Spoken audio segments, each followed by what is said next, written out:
On day 1, I spawned in as Iron Man. And look, I'm not a baby. I'm all powered up. I flew around firing lasers. This was really cool. These zombies have met their match. Time to say goodbye. I blasted the zombies out of the way. They were no match for the might of Iron Man. Once they were all destroyed, I was floating over the forest, scanning the area. Suddenly, something hit me out of nowhere. What was that? I didn't see who it was, but I heard a voice. Say goodbye to your power. I had hit the ground, but managed to survive. But look, now I only have 5 hearts. I had to hurry and leave the area though. Whoever that was could come back. Later, as I was escaping through the forest, a group of zombies came running up to me. I know how to handle these guys, but that was when I had my suit and powers. I didn't stand a chance now. I had no choice but to run away. I can't believe someone caught me off guard. They better watch out, because I'll stop at nothing to get my power back. But that was another day, so I settled in for the night. On day 2, I woke up all alone, still feeling weak without my powers. I had to figure out who was out to get me. I've got quite the mission ahead of me. I'm going to be building and making all kinds of really cool things. But before I can do that, I need to start with the basics. I went outside and got right to work planting trees.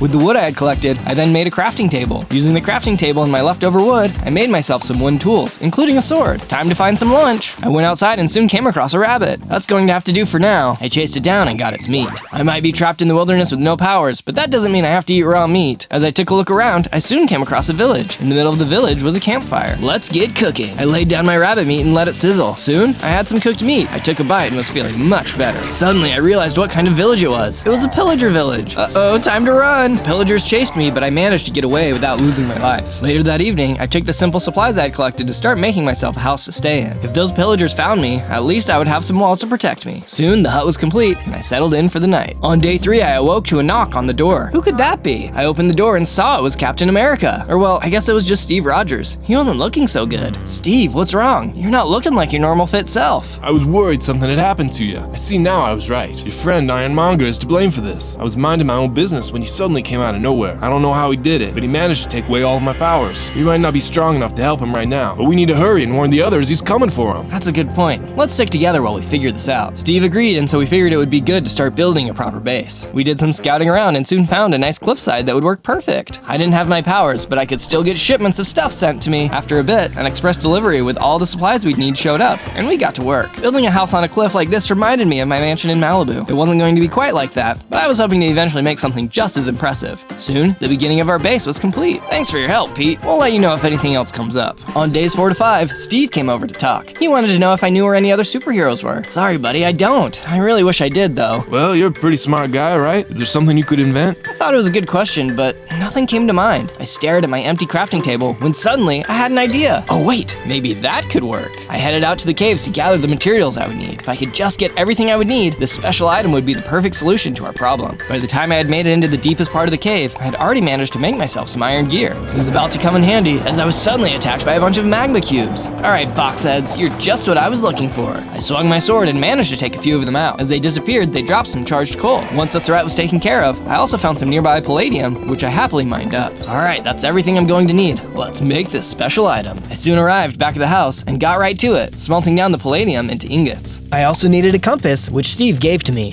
At long last, the final pieces were starting to come together. I went to the crafting table and used the palladium, charged coal, and compass to make my special item, a superhero radar. Sure hope this works. Steve and I headed into another room, and I set the radar down in the center. I placed a lever on the wall and flipped it. The radar started to make a sound, and a purple line came out of it. That line is pointing us to a nearby superhero. Now we can help them. On day 6 to 8, I checked the radar again to get a clear direction of where to go. I told Steve to hang back at the base and keep an eye on the radar, just in case anyone else popped up on it. Let's go see who it's gonna be. I left the base and ran off in the direction the radar had indicated. Hopefully I could get to them in time. After a bit of traveling, I soon reached a village, but it looked like the place was abandoned. Hello? Is there anyone here? Thought it was you stomping around. Black Widow had come out of nowhere. Natasha, I can't believe I found you. There's no time to explain, but I need you to come with me. Listen, I don't trust anyone that much, even you. You're gonna have to give me some kind of explanation. Okay, Steve is back at my base, and you see neither of us have our powers anymore. So we've got to hurry to get out of here, or the same will happen to you. Don't have your powers? Who or what did that to you? Ironmonger! It was an answer to her question, but also an exclamation. He had popped up out of nowhere. Black Widow had sprung into action, trying to fight him off. I was still too weak though, and had to run away. Hang in there, Natasha. They continued to fight, but it was no use. Ironmonger was too quick, and managed to hit her with a special gun. He had taken away all of her special abilities.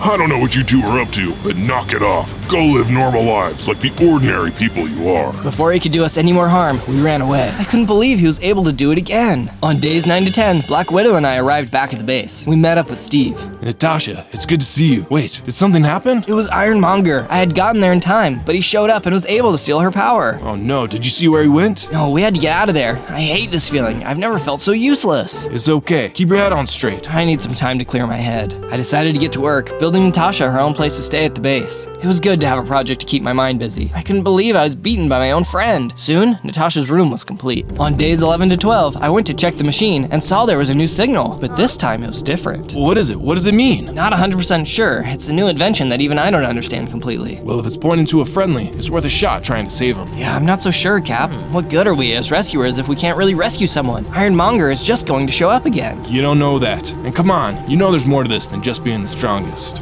That's certainly something coming from you. I'll see what I can find. I left the base and headed in the direction the radar was pointing. As I looked around, I felt like I wasn't seeing anything. That's when I realized I was back at the place I had crashed on day 1. Suddenly, I noticed something nearby on the ground. I picked it up. Jarvis, is that you? What are you doing out here, buddy? Hello, sir. I'm delighted to see you have found me. So am I. How are you? I am here, but I am damaged. I am sorry for the loss you have suffered. So am I, buddy. But hey, do you think you can help? You've got all that information from my suit stored in your memory, don't you? I do, or rather I believe I do. My memory banks have been damaged, but it seems plausible they can be recovered. We will need to find the correct materials in order to recover it. Sure, we can do that. I built a suit once, I can surely do it again. What's on that materials list of yours? Jarvis gave me the list of what I needed, and I headed off, right away. On days 13 to 15, I arrived at some caves, and headed on in to gather up the materials Jarvis had mentioned. First, I gathered up a bunch of iron, which was one of the main things I would need. Then I found some titanium, which was also going to come in handy. Alright, that should be everything I need from here. I then left the cave and found myself in a herd of cows. I took some of the cows out in order to get some leather. That was all the ingredients I was going to need.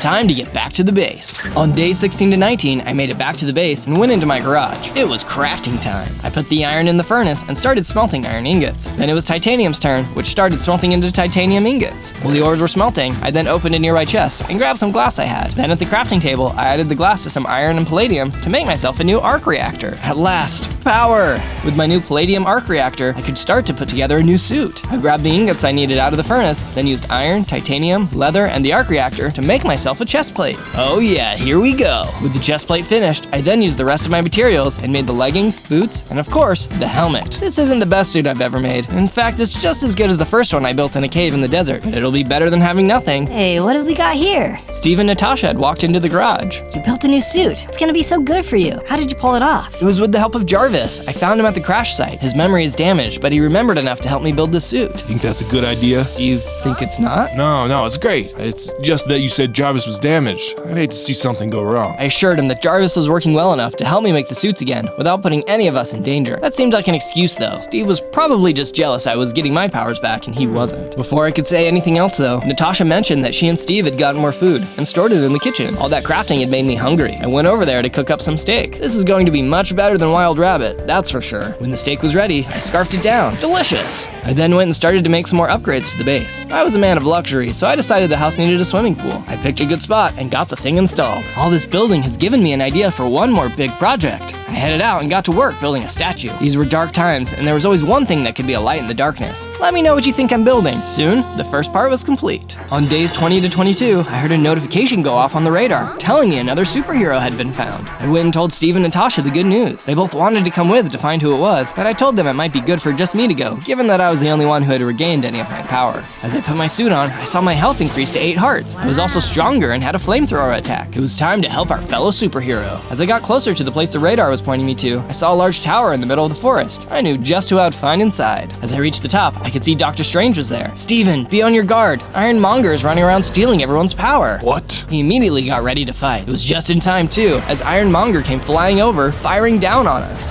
The good doctor. I think you've got just what I'm looking for. Dr. Strange was ready though, and he started to put up a good fight. Ironmonger was going to have a much harder fight this time. I may have spoke too soon though, as Ironmonger managed to land a hard hit, knocking out Dr. Strange. Ironmonger lifted his weapon and started draining Dr. Strange's power. I had to do something. Oh no you don't. Even though I wasn't super strong, I charged in and managed to stop Ironmonger from taking all the power. Problem was, he was now focused on me. Dr. Strange was back in the fight though, and together we put up a good fight. In the end, we managed to hurt Ironmonger enough that he backed down. down. This isn't the last you've seen of me. He flew off. Steven, are you okay? I still have some of my powers, but I'm definitely weaker than before. I need to go rest. Dr. Strange opened a portal and walked through it.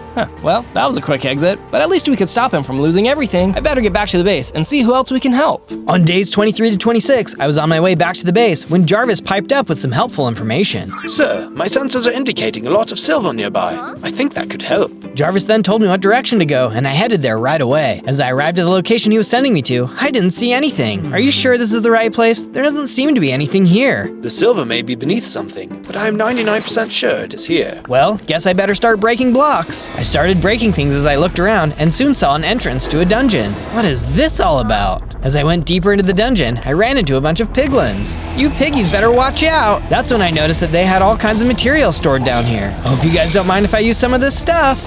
As I fought my way through the gang of piglins, I noticed that they dropped silver ingots. There, sir. The silver I was detecting. I happily picked the silver up and continued to fight the piglins. There were hoglins around as well, and they were a tough challenge. But I was up for the fight and soon made it to the dungeon's boss, a piglin brute with armor. You look strong, but I'm stronger. It turned out I was right. The piglin brute was really strong after all. He knocked me back, but I stayed in the fight. He wasn't going to get the better of me. After a long fight, I finally took him out.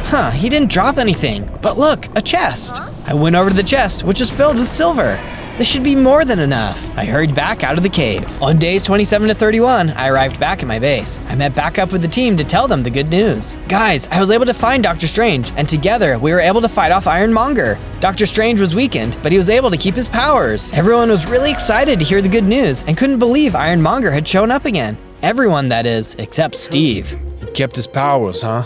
Well, good for him, I guess. I didn't know why Steve wasn't excited like everyone else. He really must be jealous someone else got to keep their powers. I left the room and went to work on a new set of armor. With all the new silver I'd collected, I was going to be able to build an even better suit. I took my time making each set, and soon I had a full set of Iron Man Mark II armor. Oh yeah, now this is what I'm talking about. With my new suit on, I noticed I had more health than before. I still couldn't fly yet, but I could jump a little higher and felt stronger too. I showed it off to the gang, and everyone was really impressed. If I kept finding more materials, I would be back to full strength in no time. I had to find more materials. On days 32 to 35, I decided to see what else Jarvis could find for me. I'm thinking of adding some more weapons to the suit. What do you think it can handle? Scans show it is not strong enough to handle your repulsor cannon, but there is something else that might work. We'll have to travel far away, but I believe it will be worth it. Show me the way. Jarvis explained the way to go, and eventually we made it to an entirely new biome. All right, Jarvis, what direction? Down, sir. It looked like it was time to dig. I think I knew what he had in mind. I kept digging and digging and soon made it into a magma chamber. Let me guess, we need some lava. No, sir. We're searching for a very specific mob. It should be here. I started to explore. Could you tell me what I'm looking for? Just then, I almost ran into a monster. It was a mutant blaze. Yikes, thanks for the warning. Sorry, sir, but my sensors aren't quite as sharp down here. The mutant blaze's fire attacks were strong, but my new armor was doing its job. I was taking much less damage than I normally would have. I'm gonna put you out, Firehead. I kept on swinging, and at long last, defeated the blaze. As he disappeared, I saw he had dropped a blaze core. The blaze core. That is just what we need, sir. On days 36 to 39, I made it out of the hole and headed back towards the base. As I arrived back at the base, I went to the crafting area and got right to work on the new suit attachment. Using the blaze core, I was able to make myself a flamethrower. Oh yeah, I'm starting to heat up now. I called the others over and showed them my new toy. Whoa, that new flamethrower is so hot right now. Natasha was really excited about it, but Steve less so. No surprise there, he was just jealous. On days 40 to 43, I heard the power detector going off again. It must have found another superhero. Maybe with my new gear, I can even defeat Ironmonger this time. I let the others know that I would head out by myself again. Until they could get their powers, it just didn't make sense to put them in harm's way. I would handle everything. I set off in search of the superhero, and soon found myself in a thick forest. Hello, is there anyone around here? I kept shouting and looking around, but couldn't find anyone. All I saw were a bunch of bats flying around. Suddenly, they attacked me. What the? Get away from me! Using my new attacks, I managed to fight off the bats, but then I was attacked by some wolves. This forest is crazy! What's going on around here? The wolves snapped their teeth and swung their claws, but I was able to keep them away and knock them out. I still don't see anyone, but it's starting to get late. I better build a shelter for the night. I soon found a nice clearing and got right to work building a shelter. After a bit, my camp was set up. Time to get some sleep. I'll keep looking in the morning. On days 44 to 49, I woke up in the middle of the night to a rumbling sound. What was that? I ran outside and saw there was a huge castle that had appeared out of nowhere. Well, nothing else to do but take a look. I ran into the castle and was suddenly attacked by a whole bunch of spooky mobs. There were bats and all kinds of skeleton creatures. I had to fight for my life. Back off, you undead creatures. You'll never take me alive. I kept fighting my way through the castle until finally I saw something different than the mobs. It was Blade. Blade, what are you doing here? What are you doing here? I've tracked a vampire to this castle and I'm so close to finally beating him. I've come to warn you. Ironmonger is going around stealing power from superheroes. You've got to get out of here. Thanks for the warning, but I've come too far to quit. I don't see Ironmonger anywhere, so I think I have time to finish my mission. Well, let me help. Together we can get it done even faster. We soon noticed a coffin and walked up to it to take a look. We opened it, but it was a trap. Oh no, what is this? I can't move. Me either. Jarvis, clear this gas out of my suit. Jarvis got right to work, but he wasn't quick enough. Ironmonger had shown up. Huh, stay still. This won't hurt at all. Ironmonger used a special item and was able to take away Blade's powers. Jarvis had just cleared the gas from my suit though, and I was ready to fight. I thought I told you to keep out of this. Ironmonger didn't stick around to fight me, but instead released the vampire before flying away. Without his powers, Blade was in for a real fight. Come on, Blade, I'll help you. Blade and I got to work swinging at the vampire. Even without his powers, Blade was a good fighter, getting lots of hits in. He wasn't good enough though, and the vampire was able to really hurt him. You'll pay for that! I started attacking him even more than before and could tell I was starting to win. When he was at his weakest, Blade jumped forward and knocked him out with a stake for good. Thanks for your help. I couldn't have done this without you. Here, take this stake. You never know when it could come in handy. Thanks, I'll be sure to keep it close. I'm sorry about your powers. How about you come back to my base with me and we can figure this out? That sounds like just what I need right now. On days 50 to 53, Blade and I returned to the base. Then we met up with Natasha and told her what had happened. I'm sorry to hear it didn't work out this time. It sounds like he's getting smarter. I'm sorry too. But hey, where's Steve? Oh, he said he had some errands to run and left. He didn't tell me what those errands were. That's odd. Just then, Steve came back to the base. Sorry about that. I was just collecting some more materials to upgrade the base. I thought you could use some new materials for our new guest. That was a fair point. He was right too. Blade needed a place to stay. Using some of the materials Steve had gathered, I was able to put together a room for Blade. Steve had also mentioned wanting a training room, so I got to work on that. Just because they had lost their powers didn't mean they couldn't stay in shape. Soon, everything was complete. On days 54 to 57, I couldn't shake the feeling that something wasn't right. I decided I needed to talk to Natasha in private. Hey, I wanted to ask, has Steve been acting strange to you? Now that you mention it, he has. I haven't seen him do anything strange specifically, but he doesn't seem like he's been his normal self. I usually try and let people just do their own thing. You see, the thing is, Ironmonger always seems to show up right around the same time I do. I'm not saying Steve is somehow tipping him off, but I want to be sure he's not involved. Say no more. The next time you guys go, I'll keep an eye on him. That would be strange, but we'll feel better if we can rule it out. Thanks, Nat. I appreciate it. I then reached out to Jarvis to help with the next stage of rigging up the superpower detector. If Steve was really tricking us, I needed to get the super detector to trick him. Jarvis said he knew what I needed to get, but there were some special items I needed to collect first. Let's get exploring. On days 58 to 62, Jarvis led me to a cave that was filled with spiders. I was pretty strong at this point, and these spiders were no match for me. I easily knocked them out of the way. Aha! There's the gold ore you wanted me to get. I quickly mined up all the gold I needed, then hurried back to the base. There, I crafted some special wiring out of gold and took it to the superpower detector. After I attached the new wiring, the detector started to go off. Everyone came running into the room. The detector found another super. Hang tight, guys. I'll go get them and help them out. Everyone agreed, and as I went to leave, I gave Natasha a nod to let her know the plan was on. She nodded back. I soon reached a mountaintop where the detector was pointing me to. Of course, no one was here, but I needed to put on a good show. Oh, hey, Thor. I can't believe you're here. Just then, Ironmonger popped out. Aha! Huh? I was ready for him and gave him a good hit. What the? There's no Thor here. I can't believe I've been betrayed and tricked like this. What do you mean betrayed? How did you know I would be here? I've said too much. Ironmonger flew away. Something was definitely going on. I hurried back to the base. As I arrived, I could see Natasha was waiting for me. You're not gonna believe this. What happened? After you left, I followed Steve just like you asked. Once he had gotten far enough away from the base, I saw him pull out a communication device. I got close enough to hear who he was talking to. It was Ironmonger. You're right. I can't believe this. We've got to confront him right away. On days 63 to 66, I headed into the base to find Steve. I soon found him. Hey, you weren't gone for very long. Did you find anyone? There was no one there, but you probably already knew that. What do you mean? How could I have known that? Because you've been in contact with your friend, Ironmonger. Give it up, Steve. We know. You don't know anything. Just then, Steve started to transform. Suddenly, Steve was gone, and Mandarin was standing there. Mandarin! So it's been you all along. I should have known it was someone evil trying to trick us. Well, you just aren't very smart, are you? You've been leading us to superheroes this entire time. What do you want with us? I've been absorbing all of the powers. Soon, you'll be unable to stop me. I was hoping I could wait for you to build another super suit so I could steal its powers too, but no matter. You'd never stop me. I leapt forward to attack him, but he was right. He was really strong. He knocked me out of the way and was able to escape. He wasn't fully powered up yet, but if he was this strong already, we were going to be in real trouble. On day 67 to 70, I went to talk to Natasha and Blade. I couldn't believe I had been tricked. I apologized to them for leading Mandarin right to them. Don't worry about it. You were trying your best. Now that we know who we're really up against, we have a better chance of stopping him. Thanks, Nat. I appreciate the support. And speaking of support, I appreciate all of you watching too. After this video, search for more Zozo. Z-O-Z-O. Sir, I'm sorry to interrupt, but I've managed to repair my memory banks and unlocked a new design for another part of the suit. Oh, that's great news. What do we need to build it? It looks like we'll be needing some diamonds, but I'm not detecting any on my scanner. You need diamonds? I haven't seen any underground, but while I was tracking the vampire, I stayed in a village full of them. I'll tell you where to go. Blade explained where the village was, and I set off to find it. I soon arrived and saw that Blade wasn't lying. There were diamonds everywhere here. The villagers had all kinds of diamond tools and armor. Hey there, nice armor. Do you guys have any extra diamonds you could spare? I might have some, but I can't just give you them for free. That's understandable. How much do they cost? You know, we've had quite a bit of a problem here, and if you can solve that problem, I'll give you everything we can spare. Sounds like it must be a pretty big problem then. Yeah, there's a monster that has started living in our diamond mine, and we haven't been able to go in there for weeks. Take care of that monster for us, and we'll give you our spare diamonds.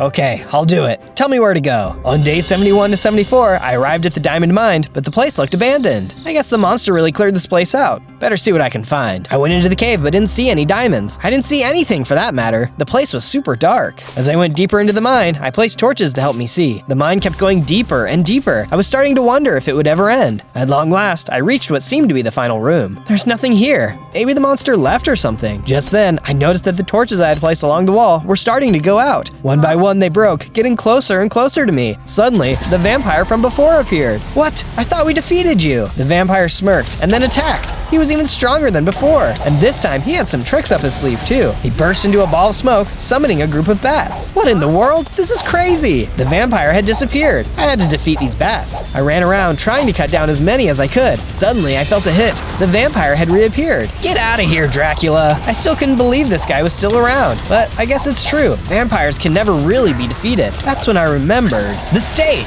The vampire was getting weak now, and it was time to finish him off. I grabbed my stake and hit him, finishing him off. He would be back eventually, but at least I could get my diamonds in the meantime. I hurried back into the village and met up with the villager. It's done! The monster is gone! Now let's see about those diamonds. Amazing, you saved us. Here, you can have everything we have to spare. The villager tossed out a single diamond. I gave him a look. I thought you said you were going to give me all the diamonds you have to spare. I did. We only have one diamond to spare. Jarvis piped up. That should be all we need, sir. Thanks. Well, here, you guys might need this. I tossed him the stake and headed off, back to the base. On day 75 to 78, I arrived back at the base. It was time to make what Jarvis had remembered. As I went to the crafting table, Jarvis told me what I needed to do to craft a new repulsor. It wasn't my full suit, but at least it was a stronger weapon than before. Just then, Natasha came into the room. You've got your repulsor up and running? That's great. Yeah, problem is, I don't know where to go to find Ironmonger or Mandarin. Yeah, I was thinking about that. When I heard Steve, or I guess Mandarin, talking to Ironmonger, I thought I could hear some machines in the background. Blade came into the room. Machines? There's a factory not too far from here. Maybe he's hiding out in there. It's worth a shot. I'm not sure where else to look. They all agreed, and I decided that before I would leave, I would go ahead and finish the statue. It took a lot of hard work to get it done, but I soon had it all finished in no time. So what do you guys think? Did you guess what it was correctly? On days 79 to 84, I soon arrived at the factory Blade had told me about. I'm not sure if this is right, but we'll find out. As I got closer, I was suddenly attacked by a group of zombies. If there were zombies around here, there was a good chance Ironmonger or Mandarin were around too. I managed to fight through the wave, but avoided using my repulsor. In case Ironmonger was watching, I didn't want him to know I had it. Soon, all of the zombies were defeated. On days 85 to 89, I entered into the base. That's when I saw Ironmonger standing amongst a bunch of zombies trapped in cases of liquid. What are you doing? I knew you would show up here eventually. I'm doing what needs to be done. You superheroes think you can just do whatever you want. Zombies can be controlled, so I'm taking your powers and giving them to them. Then I will control all the powers on Earth. Oh, I see. You don't want to stop superpowers. You just want to be in charge of them yourself. I won't let you get away with this. Huh. You've been trying to stop me this entire time and have never beat me. Today, I will finish you for good. We'll see about that. Ironmonger flew up in the air as a door opened, letting zombies into the room. There were a ton of them. Uh-oh, I better take care of these first. I ran around the room trying to take out as many zombies as I could. This was a tough fight with so many things going on at once. I had to defeat Ironmonger though. My friends were going to need all of their powers back. Where is Mandarin hiding? You'll never find him, because you'll never leave here. Ironmonger and I were now fighting each other directly, and it was getting intense. He hadn't expected all of my upgrades though, and I was really hurting him. How did you get so strong? I thought I took everything away from you. A suit isn't a brain, and that's what's going to defeat you.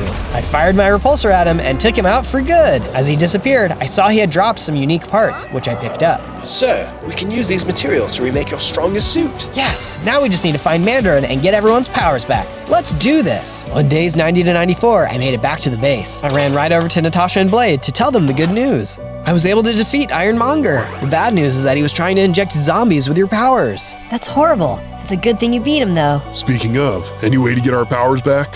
Before I left, I saw he had some kind of machine that must be storing your powers. If you guys go there, you may be able to get them back. Right on.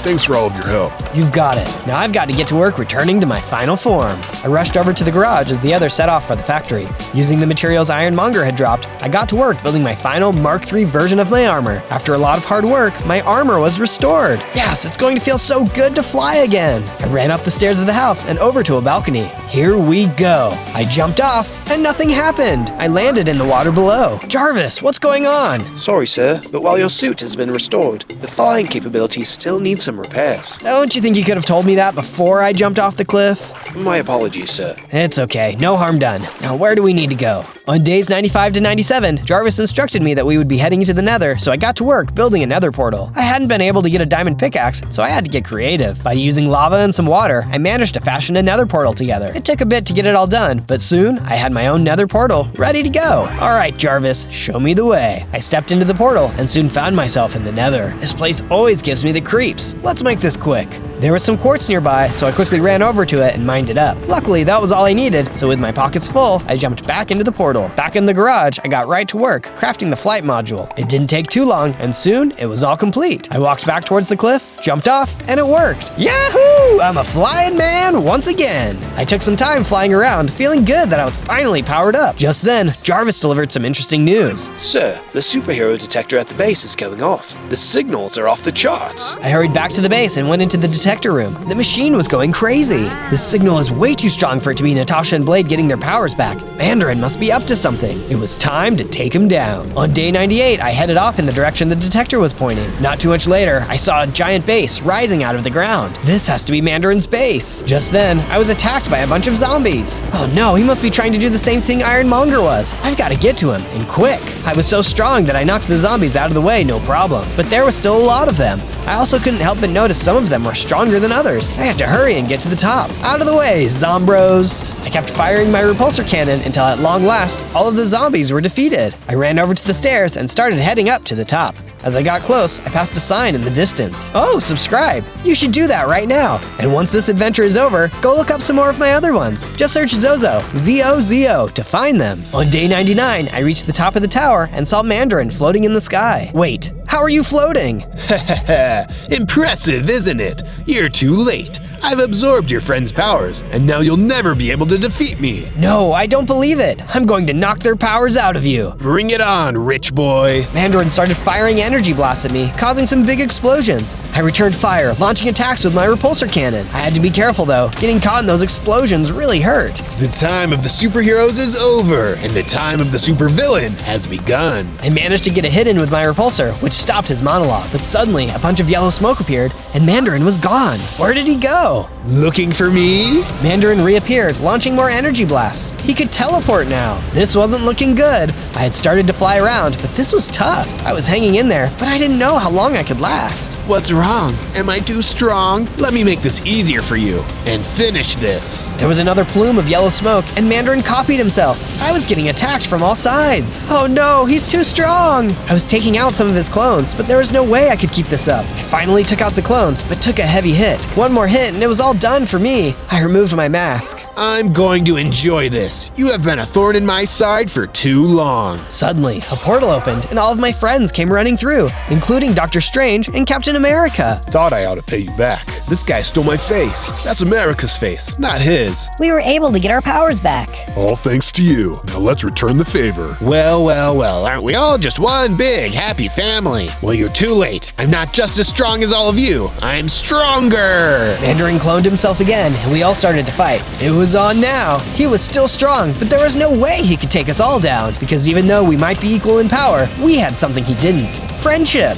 No, it can't be. How can I be losing? We had defeated all of his clones and surrounded him in the center of the platform. Well, thanks for playing. Tell Ironmonger we say hello. No! I blasted him with my repulsor, destroying him for good. My friends and I all gathered together. Steve, I was wondering what had happened to you. Thanks for showing up. Yeah, the doctor here came and found me. By the time we met up with the other two, they had just gotten their powers. We came here right away. Just in time, too. Suddenly, another portal opened, and Hulk came through. Wait a second, this isn't where I was trying to go. Where's Abomination? Uh-oh, that Hulk sounds like me. Looks like me from another video somehow wound up here. Can you help him get back? After this video is over, go watch my Hulk video. On day 100, we had all arrived back at the base. The world was safe once again, and everyone had their powers. But we would stay vigilant and keep an eye out. You never know when trouble could strike again. On day 1, I spawned in as the Hulk. Oh yeah, look at me, I'm incredibly tiny. I was small, but I could still punch pretty hard and jump pretty high. Before I could spend too much time admiring my abilities though, I was attacked by a bunch of baboons. Get away from me, you mad monkeys! I thought about running away, but wait, I was the Hulk. I started swinging my fists. In no time, I had pounded the baboons into the ground. Bet you thought this little green guy was an easy dinner. I decided to go looking for my friends. As I was exploring, I came across a village. While walking the streets, I noticed that it was empty and several of the buildings had been damaged. Wow, I wonder what happened here. I kept exploring but couldn't find any survivors, so I found myself a good house and went to sleep for the night. On day 2, I left the village and entered a nearby forest. Time to start punching trees. I punched down trees until my fists were starting to hurt, then set up a crafting table to make myself some wooden tools. I made all the tools I was going to need, then headed over to a nearby cave. Wood can only get me so far. Better get some stone. In the cave, I managed to find some coal, along with plenty of stone. As I was mining though, I suddenly heard a noise behind me. Ah! The little boy ran off into the cave. He had totally caught me off guard. Hang on a second, come back here. I ran off in the direction he had gone and soon caught up with him. That's when I saw a skeleton was trying to attack him. Hang tight. With my Hulk strength, I managed to take him out. Then I turned to the little boy.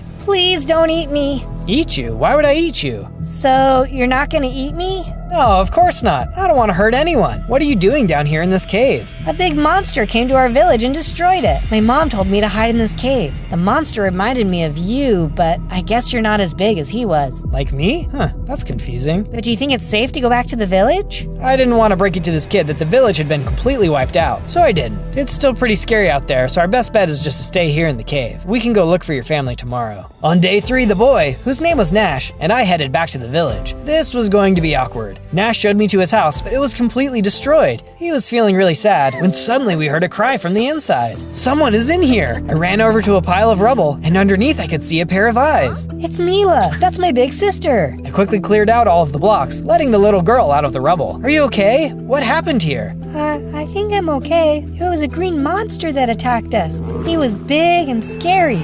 Kind of like you, but he didn't have friendly eyes. He ran around our town, destroying everyone and everything in front of him. Our house collapsed, so I don't know if my parents escaped or not. I'm sorry to hear it. How long has it been? I don't know. Days have gone by since I've been under here. Just then, we heard a howl and a group of feral wolves appeared. They must have been scavenging in the abandoned village. Hang on, kids, I'll take care of this. I sprang into action, hitting the wolves. They were vicious as they snapped with their fangs, but I wasn't going to let them hurt these poor kids. Soon enough, I had taken several of them out. It wasn't enough though, as I could hear some more wolves off in the distance. Come on, guys, I don't think I can fight all of them off. Let's get out of here. We ran from the village until we were a safe distance away. It was time to start building us a shelter. First off, I put together a full set of stone tools so I'd have the equipment needed to get any job done. Then I got to work building a simple house for us to stay in. It wasn't anything fancy, as we needed something quick, but at least for now, it was a place to call home. Once the house was finished, I then made several torches and put them outside to stop mobs from spawning. We had survived another day, but who knew what surprises were coming next? On days 4 to 5, I left the kids at the house and went to go look for some food. We weren't going to last out here if we didn't have something to eat. Oh look, pigs! I had spotted some pigs, so I rushed over and attacked them. I quickly knocked them all out and collected all of their meat. Just then, Black Panther came out of the trees. T'Challa, what are you doing out here? There is a beast that has been destroying the villages in the area. They call him Abomination. I have tried to face him myself, but he was too powerful. Oh man, if you can't beat him, how can I? I'm so small. You know, there is a cave near here that contains something I think might help you. He explained where I needed to go, and so I set off to find what he was talking about. After a bit, I soon found the cave he was describing. As I entered in, I saw what he was talking about. It was gamma radiation. This is what made the Hulk in the first place. I stepped up to it and immediately started to absorb the radiation. I could feel it entering my bloodstream when suddenly I grew bigger and stronger than before. Awesome! I feel like I could beat anything right now. Speaking of which, there was a roar as a Zoglin had just shown up. He must have been absorbing the radiation too. Let's try these new powers out. But much to my disappointment, he was really strong. I was losing the fight. I was taking too much damage and had no choice but to hurry and run away. On days 6 to 8, I had arrived back at the house. That's when I realized I had eaten all the meat I was supposed to bring home. Oh man, the kids are probably hungry. I turned around and headed back out. Luckily, it didn't take too long, and I quickly found some chickens. This will make a great meal for the kids. I then headed into a nearby mine to try and find some better materials. As I went deeper into the mine, I soon came across some iron. Yes, now I can finally stop using these stone tools. With my pockets full of iron, I headed back to the house for good this time. As I entered the house, the kids were really impressed with how much bigger I had gotten. Unfortunately, they were less impressed with eating raw meat. That's a good point. Let me fix that. I got right to work adding on a kitchen to the house. I'm not sure why I thought feeding them raw meat would be a good idea. I guess I'm just used to being able to eat whatever I want. With the kitchen complete, I got the chicken all cooked up. Now the kids would be able to have a decent meal. With the food all sorted out, I then started smelting down the iron ore. Using my new iron bars, I made myself a brand spanking new set of iron tools, which would be way better than my stone ones. Then I got to it, making some iron armor. I wasn't able to make a full set. I wasn't sure it would be strong enough to take on Abomination, but it would be better than nothing. That's when I realized that none of us had a place to sleep. I then made the kids their own bedrooms, complete with beds in their favorite colors. On days 9 to 10, I woke up to a knock on the door. It was Black Panther. How are you feeling about your powers now? Abomination is nearby. Perhaps together we can defeat it. Yeah, together I'm sure we'll have a chance. I followed Black Panther out and across the land. We soon arrived at a seaside village. I could see Abomination rampaging through the town, destroying people and buildings alike. Oh man, he's bigger than I thought he would be. This isn't going to be an easy fight. We couldn't let him to continue to hurt these innocent people though, so I charged down into the village, straight at Abomination. Leave these people alone. Abomination turned and hit me hard. Ouch! Yeah, I don't care how much you hurt me. I'll never stop fighting you. Get out of here, you lab experiment. I don't have time for pests like you. I kept fighting, but it was clear I didn't have a chance. Just as Abomination was ready to finish me off, Black Panther hopped into the fight. He was able to get a few hits in, but it wasn't enough to stop Abomination. He was just too strong. The two of us ran off as Abomination continued his rampage through the village. We had both nearly been defeated, and T'Challa was nearly on the verge of death. Luckily, we made it out of there alive. On days 11 to 12, we arrived back at my base. T'Challa, let me make a room for you to heal up. I quickly got to work making him a fresh new room so he could relax and get his health back up. I soon finished the build, and T'Challa was able to move in. The kids had run in to see him and were very excited. Apparently, they thought he was their new kitty. T'Challa was not amused. Hang out here, guys. I'll see about getting us some food. I started to leave the house, eating our last bit of meat. In the distance, I could hear some spiders. I better take those out before they get too close to the base. I soon came upon the spiders and managed to fight them off without too much trouble. As I picked up the string they dropped, it gave me an idea. If I had some leads, I could get some pigs and raise them at the house. Luckily, I soon came across some slime. I fought the slime, destroying all of its parts. I picked up the slime balls they dropped and then used the ingredients to craft some leads. Time to go pig wrestling. I went searching through the woods and eventually found the pigs I was looking for. Using the newly created leads, I led them back to the base. I then led them into a pen that I had built earlier. Finally, now there will be enough meat for everyone. I wanted to be sure we had some variety though, so I broke some grass to get seeds. I'd also gathered some water in a bucket, so I was all ready to build a farm. I tilled the ground and placed the water, which then let me plant the seeds I had collected. This base is really starting to come along. The only thing I was missing at this point was a statue to really put my mark on the place. Since I was so busy with food, I thought I would make it my favorite food. You'll have to let me know if you can guess what it is. Once I had finished the first part, it had gotten pretty late, and I could see some creepers had started spawning near the base. I better take care of that before they blow everyone to bits. I headed down to the base and knocked out all the creepers. Fighting them was always scary business. business, but I managed to knock them all out without too much trouble. On days 13 to 15, I decided that I needed to focus on getting more powerful, but I wasn't sure where to start. Just then, there was a knock on the door. Tony, what are you doing here? I was flying over and saw the statue you were building. Who else would build that other than you? Figured I'd stop in and say hello. Boy, Tony, you really dropped in at the right time. This abomination has been rampaging through the towns here, and I'm not strong enough to stop him. Oh, well, I know what you mean. I've had a few scrapes of my own I wasn't sure I was going to get out of. What have you got so far? Well, I came across some gamma radiation that powered me up, but that's about it. Well, what are you wasting your time with me for? That's your answer right there. Surely there's more radiation points out there. You think so? But how could we find them? Bring me some dirt from the cave. With that, I can build you a detector that will lead you to new deposits. Piece of cake. I agreed to the plan, but there was just one problem. That Zoglin would still be there. I decided to head back to the caves in order to get some more iron. With the new iron I collected, I brought it back up and smelted it down. Using the iron ingots, I completed the rest of my armor. Alright, let's give this thing a go. I soon reached the cave from before. I think my best bet is going to be trying to sneak. I tiptoed into the cave and saw the perfect block for a dirt sample. I quickly mined it up without any movement by the Zoglin. Looks like I might just make it out of here alive. Just then, I noticed there were some diamonds nearby. It was too good to pass up. I headed over to the diamond and mined it out, but unfortunately, it woke up the Zoglin. Oh boy, here we go. The Zoglin let out a roar and attacked. I was the same level of strength as last time, but I didn't have this much armor back then. The Zoglin was still incredibly powerful, and it was a tough fight. And thanks to my new gear, I was able to take him out and win. On days 16 to 19, I managed to make it back to the base with a sample. Tony needed a lab to work out of, and had gotten to work putting it all together. There was some pretty cool stuff going on in there, and after a while, it was all done. Wow, this lab is looking awesome. With the lab complete, Tony could start working on that radiation detector. I could tell he was going to be here for a while though, so I got to work building him a house of his own. It probably wasn't the mansion he was used to, but he would just have to get used to it. As I was finishing the house, Tony came running over to me. He had finished the radiation detector. Oh, Tony, this is gonna help so much. Thank you. It was time to get out there and become even more powerful. On days 20 to 22, I had the detector in my hand and started running off through the woods. As I ran, I almost ran straight into a woodland mansion. Huh, the gamma must be underneath this mansion. I'll have to keep my guard up though. This place is dangerous. I walked into the mansion and took a look around. As I walked down the hallways, I was immediately attacked by illagers. Don't mind me, it's just a casual breaking and entering. The illagers started firing off their arrows, and I ran around giving them the old one too. It was tough, but luckily my iron armor was doing enough to protect me.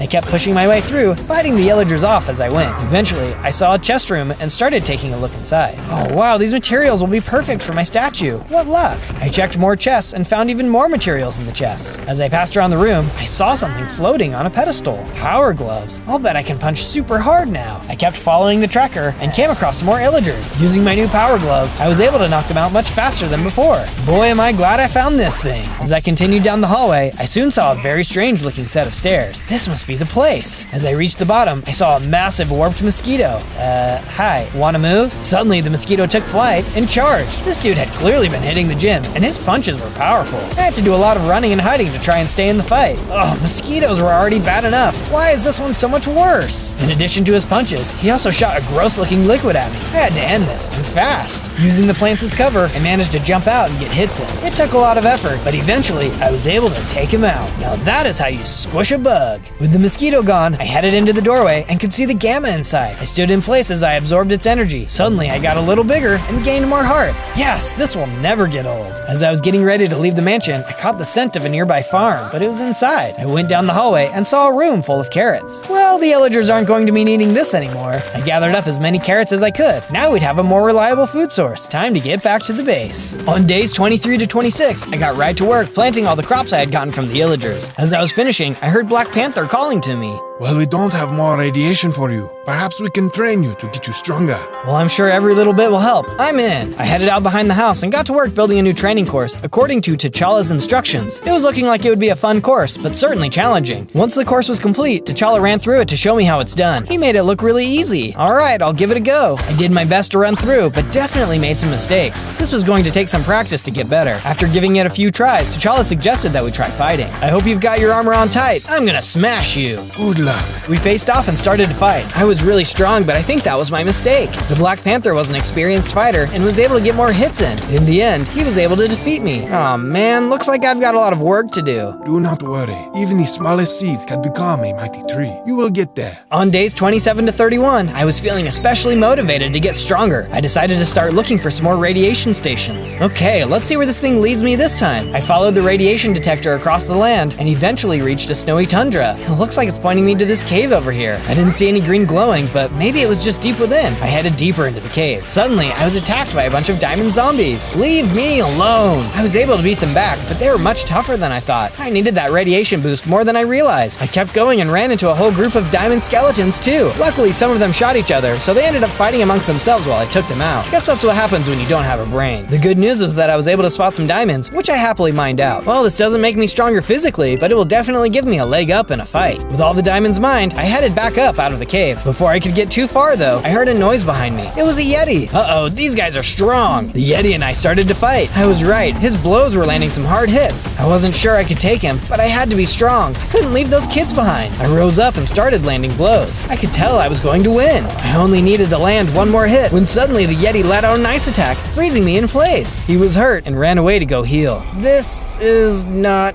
good. On days 32 to 35, I was still frozen. Luckily, the ice was starting to melt, and I was able to break free. Well, it's a good thing that Yeti left. Now, where was I? I followed my radiation detector, which soon led me to another cave. But look who it was. That Yeti! I know I can beat him, but he's probably just going to freeze me again. But I need that power. I moved closer to him, but before I could start to fight, he spoke. Wait, don't hurt me. I thought you were the Abomination. I can see that you're different, though. I try to be. What do you know about him? Not much, other than he destroyed my village. Everyone I know was lost in the battle, and I'm the only one of my kind left. What a monster. Why do you think he attacked your village? Well, my village was near a gamma radiation source like the one in this cave. My best guess is that he was trying to get to it. Oh no, it must power him up too. I've got to get to the radiation before he does. He has to be stopped. I've been watching this cave to try and stop him in case he shows up, but I trust you to stop him. I'll let you in, but be warned, there's a monster even more powerful inside. I'll take my chances. I headed into the cave. Soon, I saw what the Yeti had been talking about. Inside, there was a ghost mage. Uh-oh, here we go. The ghost mage charged at me. He wasn't going to make this easy. He looked like he had been waiting here a little too long. I'd be upset too if I didn't have any legs. But hey, at least he could levitate. Get out of my way! I swung as hard as I could, and at long last, the ghost mage was defeated. Now I could finally access the radiation. I stepped up to it and could feel the power enter into me. Soon, I was even stronger than before. Oh yeah, that's the good stuff. As I left the cave, I invited the Yeti to come and stay with us. Since his village was destroyed and he no longer had a reason to guard the cave, he happily agreed. On days 36 to 39, I got right to work building the Yeti his own room. Turned out he used to live in a world full of monsters where he would help in their mailroom. He said he got banished to our world. It was all politics. Poor guy. With the Yeti's room complete, I decided to give the base some more upgrades to make it a little safer. We needed to beef up our defenses, just in case Abomination ever found us. Once the defenses were all completed, I was starting to get hungry. That's when I headed over to continue work on my statue. By this point, you've probably got a good idea of what my favorite food is. Leave your guesses in the comments. After a bit, I had finished the second part. That's when Black Panther came running up to me. He said he was impressed by how much bigger I had gotten. He said there was still a lot more work I had to do though, and invited me to do the obstacle course again. I would, but I'm just not very good at it. It's hard to do an obstacle course when there are so many other things I'm trying to get done.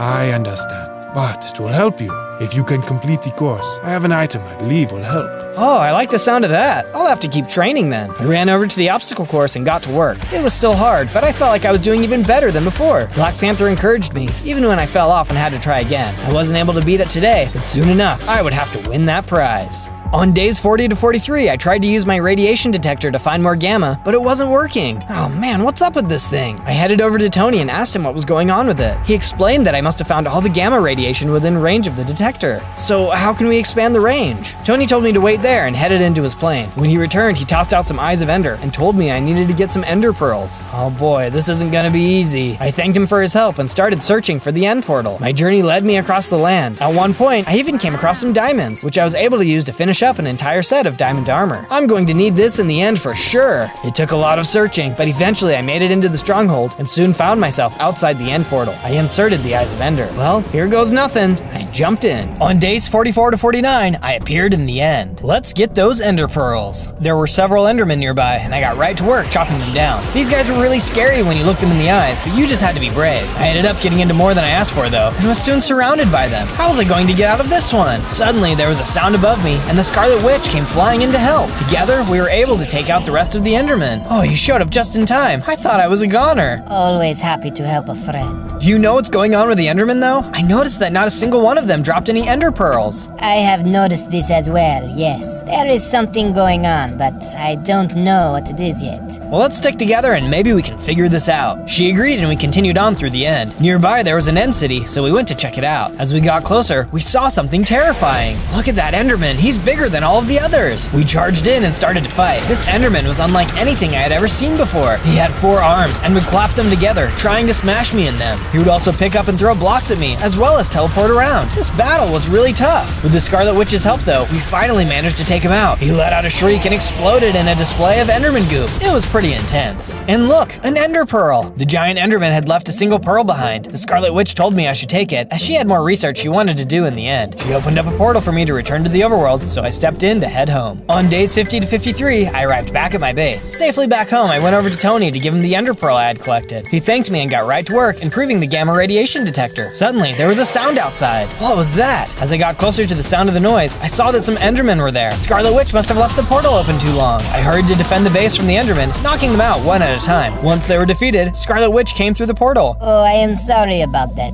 I have been in the end for so long, I forgot to close my portal. That's okay. Good luck with your research. She thanked me and headed back into the end. On days 54 to 57, I decided to go find Black Panther to do some training. What I found instead, though, was a note. Meet me in the woods north. Huh, I wonder what he's up to this time. I went north and soon found Black Panther, as well as a giant circle of stones. What's this all about? Pay attention. This circle will summon a mystical monster. Defeat it, and you will receive a special item. I stepped into the ring, and soon a magma monster appeared. He didn't seem like he was too tough, and that's because he wasn't. I jumped around and managed to take him out pretty easily. Is that all you wanted me to do? That was easy. Turn around. I turned around and saw a much bigger magma monster. Uh-oh. This guy was way stronger than the other one, and I was taking a beating. Why didn't T'Challa just have me fight this guy the first time? I felt like my training was paying off though, and soon I was winning. I got into position and managed to land the final blow, taking him out completely. Got him. Alright, now where's that special reward? Or is there another monster behind me? Black Panther chuckled, and suddenly a ring of fire appeared in the arena. I stepped into it and picked up an enchanted pair of diamond boots. Wow, these have feather falling 4 on them. Now I can survive huge falls. I thanked T'Challa for his help, then left to go back to the base. On days 58 to 62, I was arriving back at the base when I saw someone standing on top of it. Who is that? As I got closer, I could see it was the Red Hulk. Hey, what do you think you're doing here? The Abomination knows what you're doing. There's only enough room for one big green guy in this world, and that's not you. We'll see about that. We charged into the base, but were suddenly attacked by a group of red crabs. What the? Where did all of these guys come from? The crabs weren't very strong, but there were a lot of them. We were so distracted by the crabs, we didn't notice Red Hulk had snuck around the walls and into Tony's lab. We soon defeated all of the crabs, but there was one question on our minds. Where did Red Hulk go? We ran around the base and soon saw the house he had run into. He had managed to break into the lab. Tony quickly ran around to check if anything was stolen. Bad news, big guy. The gamma radiation detector is gone.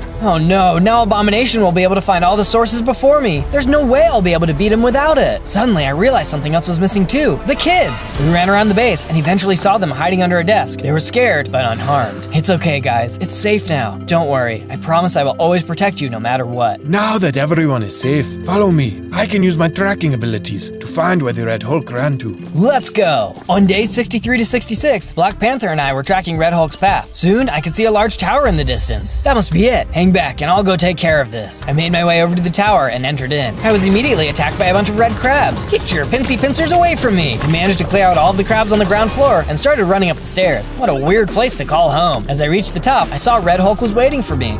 I guess I should have gotten rid of that little cat man. But no matter, you'll never defeat me. Bring it on! Red Hulk and I charged at each other, exchanging blows. It was a different fight entirely to be punching someone who was just as strong as me. You should be helping us. You are a Hulk after all. Big deal. I'm here for the strongest, and that's never going to be you. His hits were getting harder, and I was almost out of health. Suddenly, there was a flash of light, and Scarlet Witch appeared. Someone needs to be taught a lesson. Scarlet Witch started firing energy at Red Hulk, which had totally caught him off guard. We were winning! We may have been too confident though, because even though Scarlet Witch could fly, she got a little too close. Gotcha! Red Hulk landed a hit, knocking her out of the sky, down toward the ground. No, you'll pay for that! My blood began to boil, and I suddenly grew in size, becoming even stronger than before. I charged at the Red Hulk, smacking him again and again. He tried to fight back, but it was no use. Soon, he was defeated. I can't believe Scarlet Witch had to die. I'll never forget her. On the ground was the gamma gamma radiation detector, which I happily picked up. I ran back down and out of the tower. Waiting on the other side was Black Panther and Scarlet Witch. What? I thought you were gone. What do you mean? I thought you knew I could fly. You knocked me down, but I caught myself. It seemed like you had it from there. Right, that makes sense. Well, I got stronger. Let's go. On day 67 to 70, we returned back to my base and got right to work building a place for the Scarlet Witch to stay. I was so happy to find out she survived the fight. That was way too close for comfort. I soon finished her place. Then I went on to build something for the kids. I couldn't believe Red Hulk was able to get into our base so easily. No wonder the kids were scared. If it had been the Abomination, things could have gone much worse. Soon, I finished building them their very own playroom. My armor had taken a beating in the fights, so I went over to Tony to give him supplies to fix it up. He was happy to help, so I set off to work on the statue.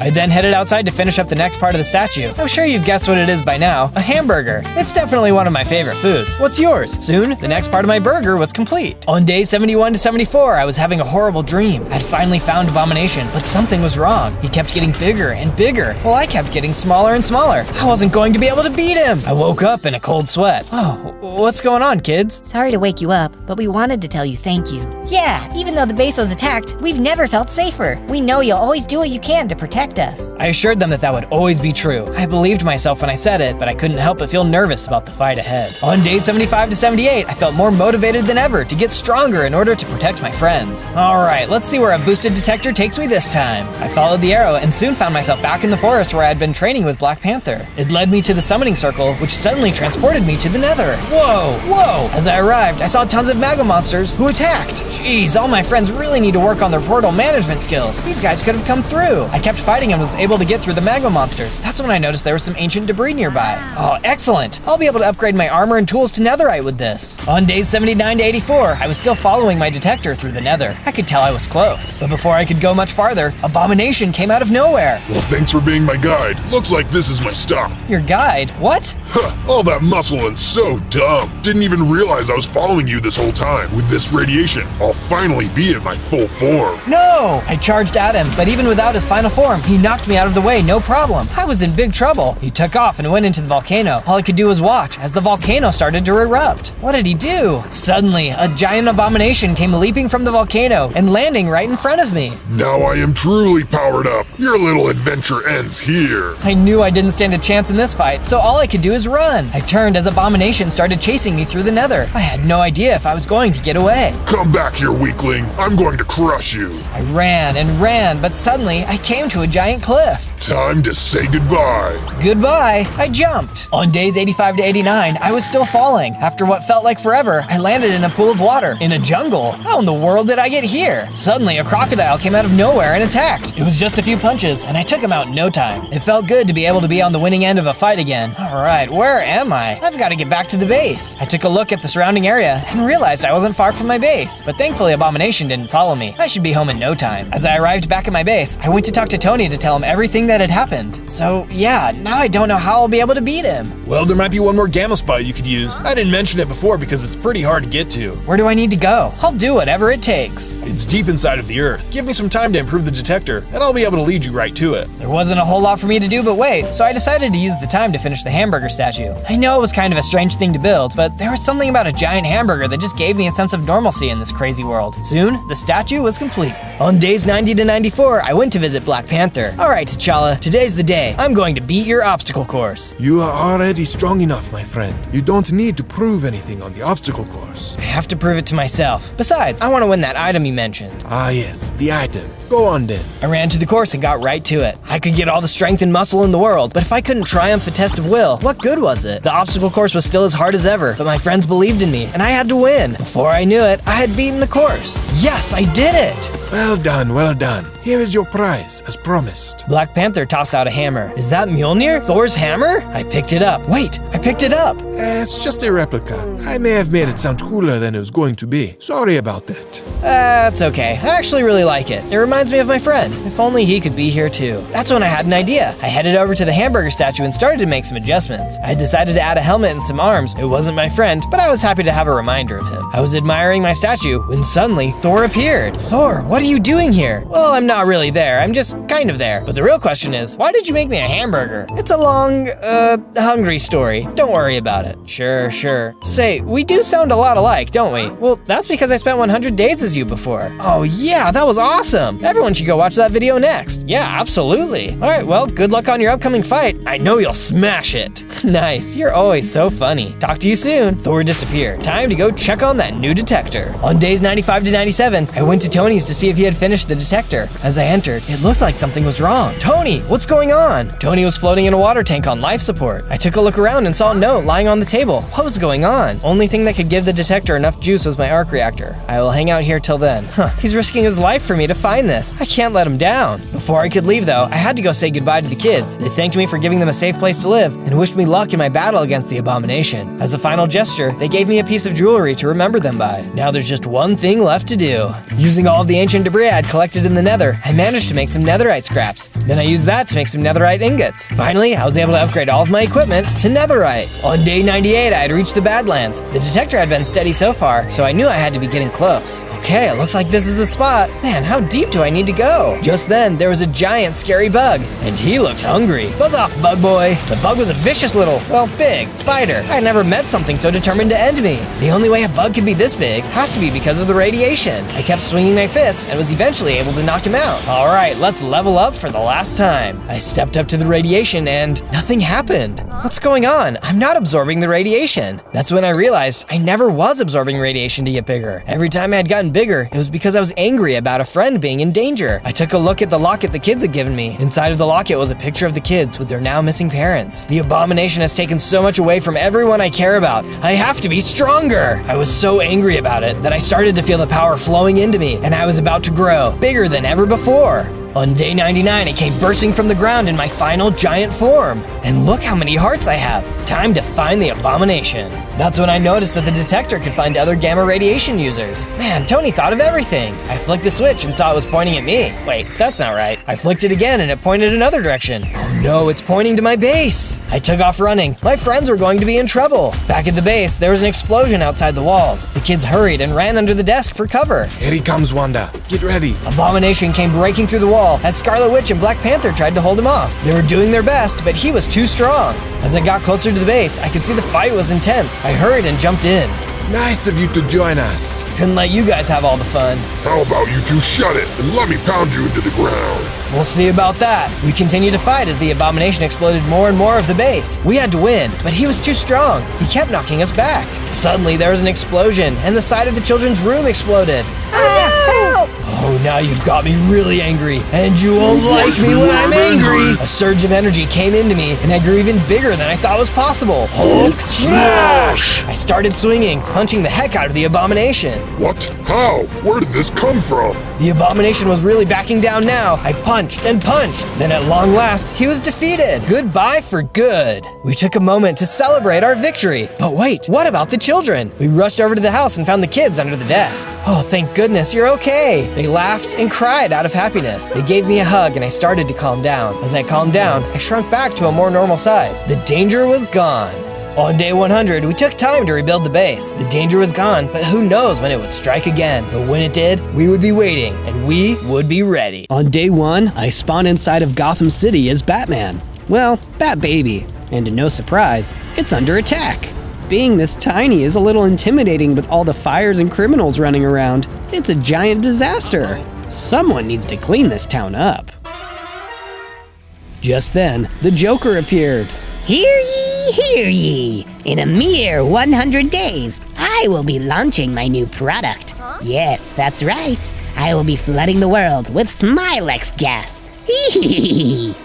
Everyone will be turned into clowns. Stay tuned for the big drop. Here's a little teaser. Hee. Just then, he grabbed a couple thugs and turned them into clowns with a sample of his clown gas. This clown gas was serious business. I had to get out of there, so I ran into a nearby alley. I have 100 days to figure out how to stop Joker before he sends in the clowns. On day 2, I made my way around Gotham's alleyways, getting to know them. I realized I only had 3 hearts, so I'd have to be very careful.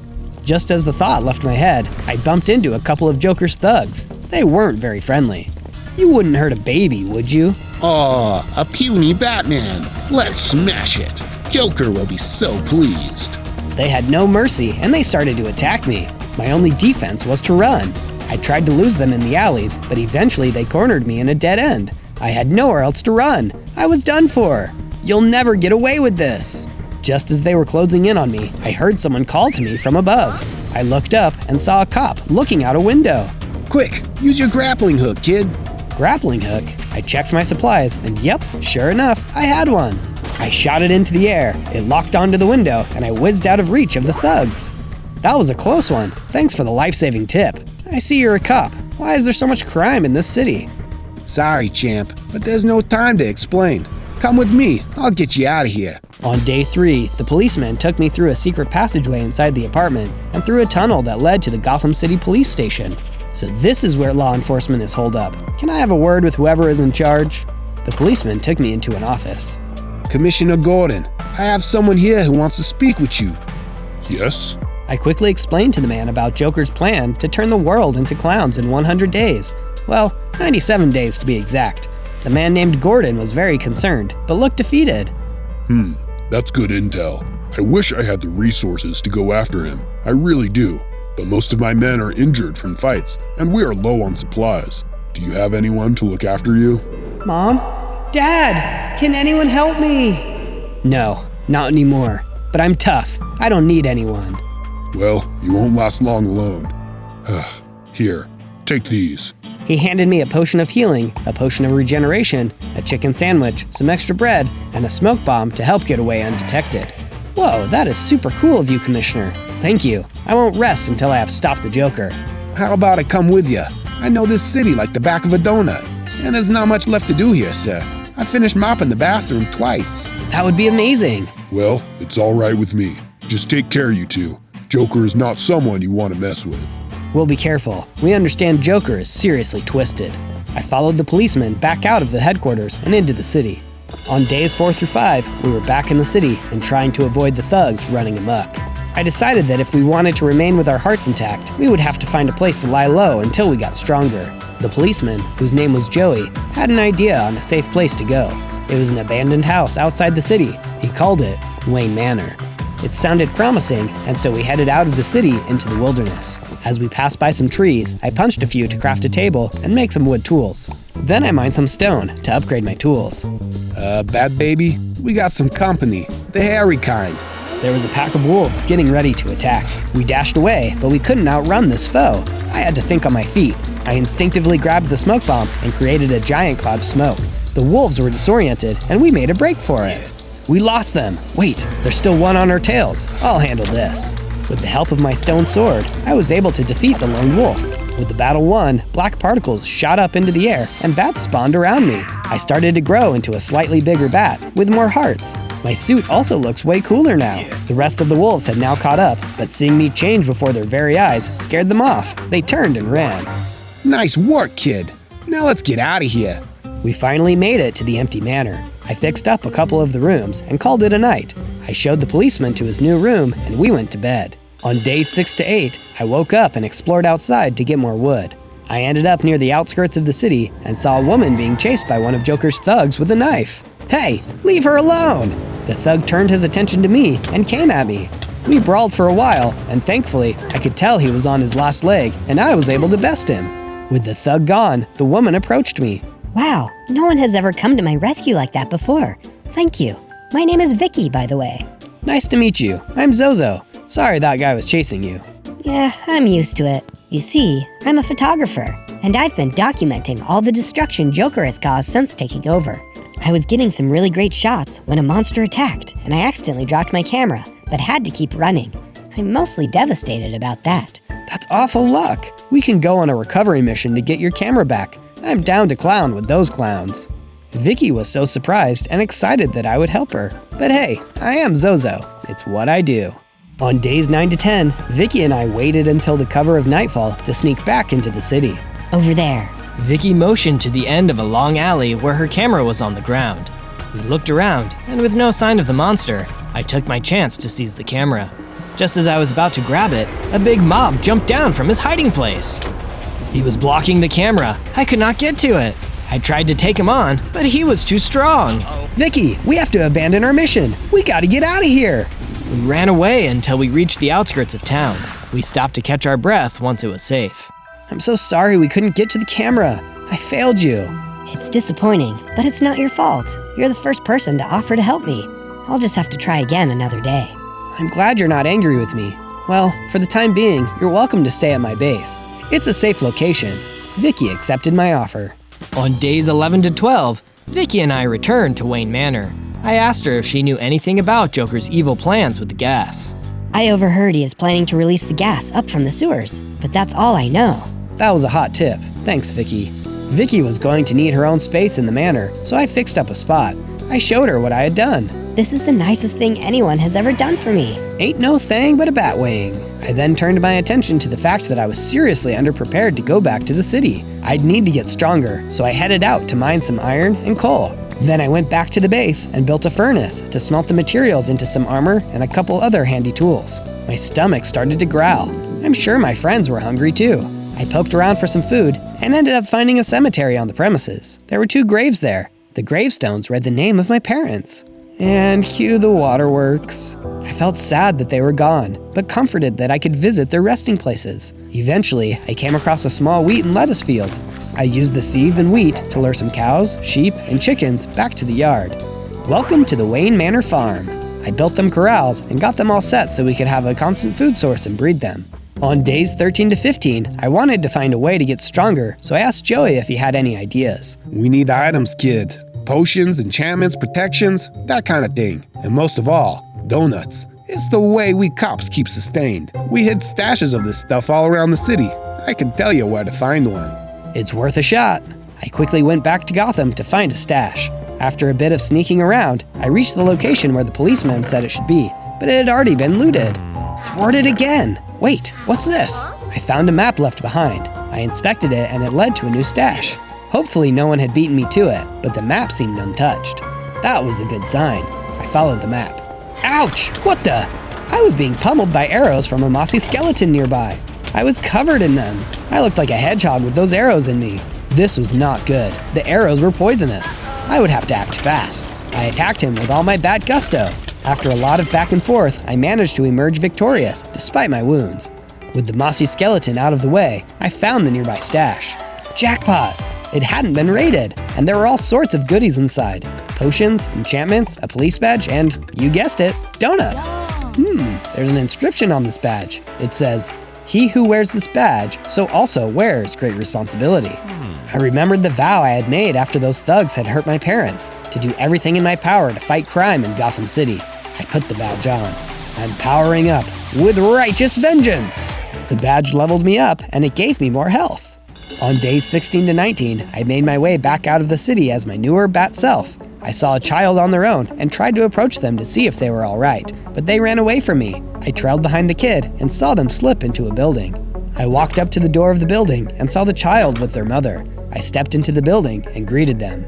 Mommy, I'm scared. You don't need to fear me. I'm a friend. My name is Zozo. Leave us alone. My son has already lost his father. We don't want any more trouble. No, please don't do this.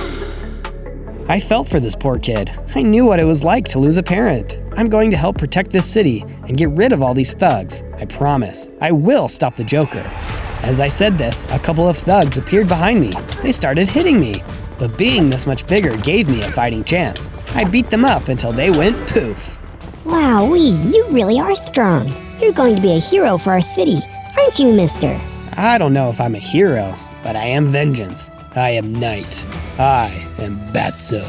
I thought you said your name was Zozo. Yeah, I was trying out a cool name. Never mind. With that, I disappeared into the night and left the city. On days 20 to 22, I fought off some zombies and skeletons on my way back to Wayne Manor. I fought them off with ease. I'm so much stronger now. That was a piece of cake. As I got closer to the manor, I found a cave with some iron. I mined some for later use. Can't have too much of that handy. Finally, I arrived back at the manor and got straight to work, adding some more armor to my suit and a strong iron sword. With this upgrade, I felt much more confident. I think I can take on those earthy monsters that guarded the camera. Once night had fallen, I snuck back to the city and down the different alleyways to where the camera was miraculously still laying on the ground. And the monster was still there too. He lunged at me, and I drew my iron sword. I sliced away at him. It was really difficult to keep my health up. Each hit really dealt a blow. He was not holding back, but neither was I. My armor, although not quite finished, held its own too, and thanks to that, I started chipping away at his health. I was coming out on top. With a final blow, he crumbled before me, and to dust he shall return. I recovered the camera and inspected it to see if it was damaged. As I flipped through the pictures, I saw there were videos too. It looked like Vicky had been chased by a group of henchmen. She managed to lose them before taking a final picture. Wait, the last photo taken on here, that thug, could it be the one that hurt my parents? My head was reeling. On days 23 to 26, I returned to the manor and gave the camera back to Vicky. You got it back. I can't thank you enough. You really do have a superpower. You never give up. That's a pretty cool catchphrase. I might have to take that one off your hands. Now that you have the camera, does this mean you'll be going back to Gotham? Actually, I was thinking it would be great to stick around here for a while. Is that all right? I've grown kind of used to the safety. You can stay as long as you want. Thanks. I'm going to take some photos out my window. It's got quite the view. Cool. I'm going to finish my armor. It's almost complete. There was just one problem. I didn't have enough iron, so I went to a nearby cave and mined a bunch more iron. I took the iron back to the manor and finished up my armor. I made some more tools, too. Once I was done with those projects, I passed the time by upgrading the manor. With Vicky sticking around, I wanted her to feel more at home and things to be less run down. Besides, it would be great to restore Wayne Manor to its former glory. On days 27 to 31, I decided to explore some more, but in the opposite direction of the city. I wandered into a desert. I eventually came across a camel. Hey, I don't want any trouble, Mr. Bat Guy. Me neither. I'm just passing by. Phew. I just moved from Gotham and I get beat up a lot. Some of these humps are just swelling. Can you believe? That's why I'm out of here. But to be honest, life is still tough, you know? I'm a hipster camel. I'm not fit for desert life. Just then, some husks popped up and started attacking us. The camel was spooked, but I won the brawl with ease. I've got a place not far from here, and so far it's been safe from thugs. You're welcome to join me and my friends. There's plenty of space at the old manor. The camel was relieved to get an invite back to the manor. Since I was in the desert, I had to take advantage of all the sand everywhere. I mined some so later I could smelt it into glass. Once I had enough, I returned to the manor to fix up all the broken windows with the smelted sand. Then I made a cozy barn for the camel. Hopefully this barn will help him stay camouflaged from the bad guys. As I put the finishing touches on, Joey rushed in. Hey kid, you're gonna wanna see this. We walked outside and saw that in the sky there was a light high in the sky with a bat symbol in it coming from Gotham. It had to be a signal. Gotham needs us. On days 32 to 35, Joey and I hurried to Gotham. We saw that the signal was coming from the police station. It was under attack. Evil little penguins and Joker's minions were setting fire to the station and knocking giant holes in the walls. I should have known the Penguin and Joker were behind this. Joey and I drew our weapons and got down to business annihilating the cronies and flightless fiends. One by one, we picked them off. With the two of us fighting, we could deal more damage, but even that wasn't enough to stop the carnage going on all around us. We fought our way into the building. We have to find Gordon. Head for the elevator. We made it to the top floor to find a hurt Gordon surrounded by bad guys. You want to act crazy? Let's get crazy then. Hi-ya! These punks were no match for the Bat Dude. The name is still a work in progress. Anyways, back to fighting. I kicked their trash with no mercy. We rushed to Gordon's side. He was pretty badly wounded and was the lone survivor of the attack. We had to get him out of there before more henchmen came. Wait. Ugh. Open that chest real quick before we go. I followed Gordon's orders. Inside the chest was a Batman armored suit and a grappling hook upgrade. Holy bougie upgrades, Batman! It was time to blow this burning popsicle stand. We helped Gordon escape out of the city and back to the manor. There, we fixed up a room for him so he could have a quick recovery. Joey also volunteered to stay and watch over him. On days 36 to 39, we let Gordon rest, while I harvested food for the growing number of roommates. Pardon me, sir. I turned to see a nicely dressed English gentleman meekly standing before me. My name is Alfred. I used to be a butler for the mansion some time ago. Now that the household appears to be up and running again, I wish to assist as a butler once again. I know a lot about this place, sir. For instance, did you know there's a bat cave under Wayne Manor? A bat cave? Sounds cool. And of course you can be butler again. We definitely could use someone like you around here. You might also like to know that there's a giant bat creature who has taken over down there. I tried to shoo him away, but, well, no such luck. Alfred knew everything. I had him lead the way. Through this hidden elevator, sir. Straight down. There's only one stop. You can't miss it. Before going, I crafted a grappling hook. I entered the elevator, and it opened up to the Batcave. More like a massive tech lab with rock walls. This is awesome! There was a deafening screech. I was grappling with what to do next. Wait, my grappling hook! This is like roping cattle. Yeehaw! I was able to cast the hook and take hits at the bat, while also blocking his attacks. We brawled for a while, but I got the last hit. Batcave was safe at last. I heard slow clapping. Alfred was entering the cave. He showed me around the Batcave, including a weapon stash, and how to use the high-tech computer. We can use the computer to find the source of Joker's gas. I think we know where his gas is coming from. Am I right, Alfred? Potty humor is low-hanging fruit, sir. I will work on the findings for the gas, but it will take a while. Great, I'll grab some weapons out of the stash.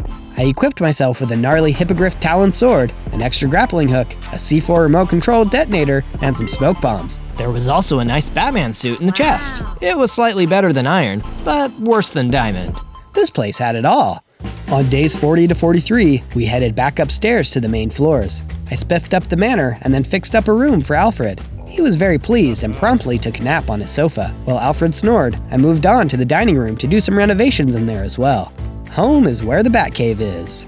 To my surprise, the little kid from Gotham and his mother were walking up to the manor. I was hoping I'd find you here, Zozo. Gotham has gotten even worse. We can't stay there anymore. Stay here then. We will look after you two. Can some other children seek refuge here too? Bring them all. I immediately got to work upgrading the manor to accommodate all the new arrivals. While I was working, the camel came up to me. So, I was like totes eavesdropping and heard you guys talking about Joker and some crazy evil gas ploy.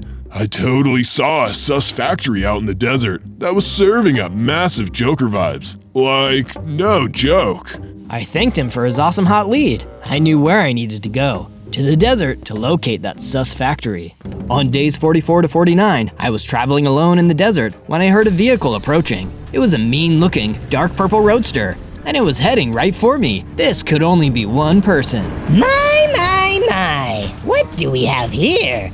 It's our little Batsy friend who is ruining all of our fun. Hee hee hee. Joker. That's my name. Please wear it out. And don't be such a party pooper. Clowns just want to have fun, you know. I see where you're headed, but I'm afraid you're too late. Hee hee. I already have all the gas I need. The only gas you'll be releasing is from the prison burritos when I'm done with you. Oh, is that so? Tell me, have you ever danced with the devil in the pale moonlight? 'Cause I have. Joker started talking to someone I couldn't see. Chester, where's your manners? Aren't you going to offer our bat friend here a snack? I was thinking a knuckle sandwich. Out jumped a creepy clown golem, and Joker sped away, laughing maniacally. Chester was big and scary, but he was just one dumb thug. How hard could it be? Well, I was about to learn. Bring it on!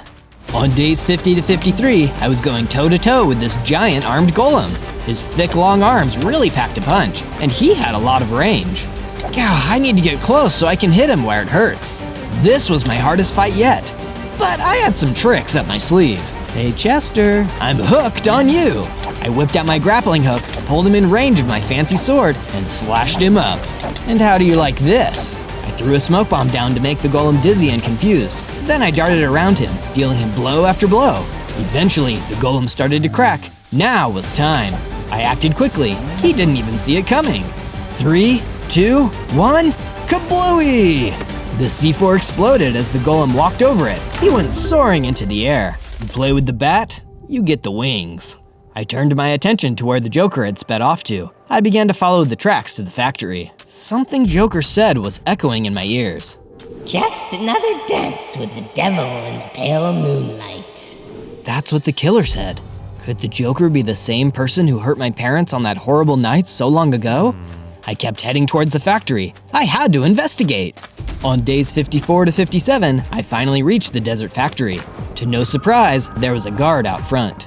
Excuse me, did you order a drink? The guard was confused. No. That's funny, because you look like you could use some punch. I knocked the guard down. He was out cold. One down, probably a million to go. I marched inside. Inside the factory were large machines producing Joker's clown gas, as well as, you guessed it, a bunch of cronies. Clowns! Attack the bat! They sent the creepy clown creature after me. Clearly they had been transformed by the gas. Hey, no funny business now. The clowns were crazy, but I handled them. You know, for a bunch of clowns, you're really not that funny. When the henchmen saw I was defeating the clowns, they came at me themselves. Take it easy. I just want to shut down your entire operation. Chill out. This is the most hostile circus I've ever been to. I loved messing with them while I beat them silly. Eventually, there was only one henchman left. I'm the ringmaster of this circus, and you just bought a ticket to die. Ah, Mr. Tough Guy, huh? Let's see how tough you are against my little toys. I hit him with my extra damaged sword. Ooh, that's gonna leave a mark. I noticed the henchman dropped a crowbar and a gas mask. I hope this can protect me from the clown gas in the future. Now I need to search for a way to shut the factory down. After looking everywhere, I found a big lever with a sign. Do not press. Why do we even have this lever? Signed, the Joker. Yeah, I'm gonna press it. I pulled it and I heard all the machines shut down. Victory! On days 58 to 62, I made it back to the manor and thanked the camel for his information that led me to the factory. I saw that the orphans from Gotham had arrived. Welcome to Wayne Manor. Hope you feel at home here, kids. If you happen to find any weapons, don't play with them. With more kids around, there were more mouths to feed. I needed to expand the farm. I'll be back. Gotta run some errands. Did I just become a father to a bunch of kids? Too late to go back on it now. If I can best an iron golem, I can keep a horde of children fed. I found some seeds for planting, then tracked down some animals. Here, piggy, you're coming home with Papa. I lured the pigs back to the corrals so we could have some more meat. I planted the seeds so they could start growing. With that out of the way, I decided I wanted to find some diamond so I could really have the edge when fighting Joker and his gang. If that wasn't enough, once I got back to the manor for mining diamonds, I could tell the kids were a little restless. After the horrors the kids of Gotham had seen, they could use a safe and fun place to play. I decided to build them a playroom. Yeah, this is pretty good. I think they'll like it. Better than the dirty Gotham streets anyway. That was enough building for the day. I was pooped, so I went to sleep. On days 63 to 66, I was sleeping in bed when Alfred came and woke me up. You scared the living bats out of me, Alfred. What do you want? He came to inform me he had located one of Joker's caches of gas in the Gotham sewers. Good work, Alfred. But next time, try knocking. I could have been sleeping in just my utility belt. It looked like it's time for another trip into the city. Alfred walked me through where to find the gas. I prepared my armor and weapons and waited for nightfall. Then I headed to Gotham. I found an entrance to the sewers and jumped in. I snuck through the sewer, trying to remember the instructions Alfred gave me, but I started to get confused about where I was once I was down there. Eventually, I came across a sewer rat. Rats! Guess I gotta take out this aggressive rodent. I drew my sword. Whoa, whoa, whoa! I'm not gonna attack you. I'm not like that anymore. I'm all about peace and love now. That's great news. I'm looking for a certain place in the sewers, but I'm getting a bit lost. Let me guess. You're hunting for Joker's container he's stuck down here, aren't you? If so, I know where it is. You do? Where is it? I'll tell you, but I'm gonna need a favor first. You seem like you could help me with my monster problem. It's been terrorizing the rat community down here. What do you say? You down for vanquishing a foe? I agreed to the challenge and followed him deeper in. On days 67 to 70, the rat and I reached an area with a large pool of sewer water. I don't see a monster. Just wait. After some time, I saw something rising to the surface, and out emerged a giant crocodile. The rat scurried away with a squeak. I would too if I was his size, but I was big and strong enough to take him on. Hey Croc, let's rock. It crawled right at me, ready to make me his midnight snack. I drew my sword and swatted away. It was strong enough to cut through his scales.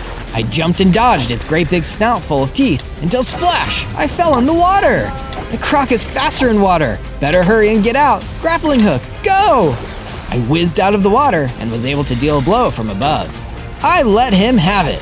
He was super strong and got a few good hits at me, but he was no match for Zobat. I got the last hit, and he was finished. See you later, alligator. That was actually a crocodile. But at any rate, I knew you were skilled enough to handle him. Thanks. My rat community can go back to living happy lives. Now, let me make good on my end of the bargain. The rat led me to where Joker's clown gas was. He couldn't get too close as it was already emitting clownish gases. Luckily, I still had the mask from the factory. I put it on and knocked the tank to bits. The gas was destroyed. Getting rid of that gas has me feeling relieved. On days 71 to 74, I trudged my way out of the smelly sewers, but it wasn't the stinkiest situation I'd been in. To see more on that, check out my other adventures by searching Zozo. I climbed out of the sewer and saw Joker sitting inside a cauldron. He jumped out when he saw me. Well. Looks like you've been busy. Find what you're looking for, Betsy? Just visiting my rat friends in the sewers. You're making house calls to sewer rats when I'll soon be releasing my clown gas all over the world? You're the worst Batman I've ever tormented. It's probably why you were orphaned. You aren't very good at being a hero. My blood boiled. How would you know anything about that? Is this because you're the evil thug that took my parents' lives?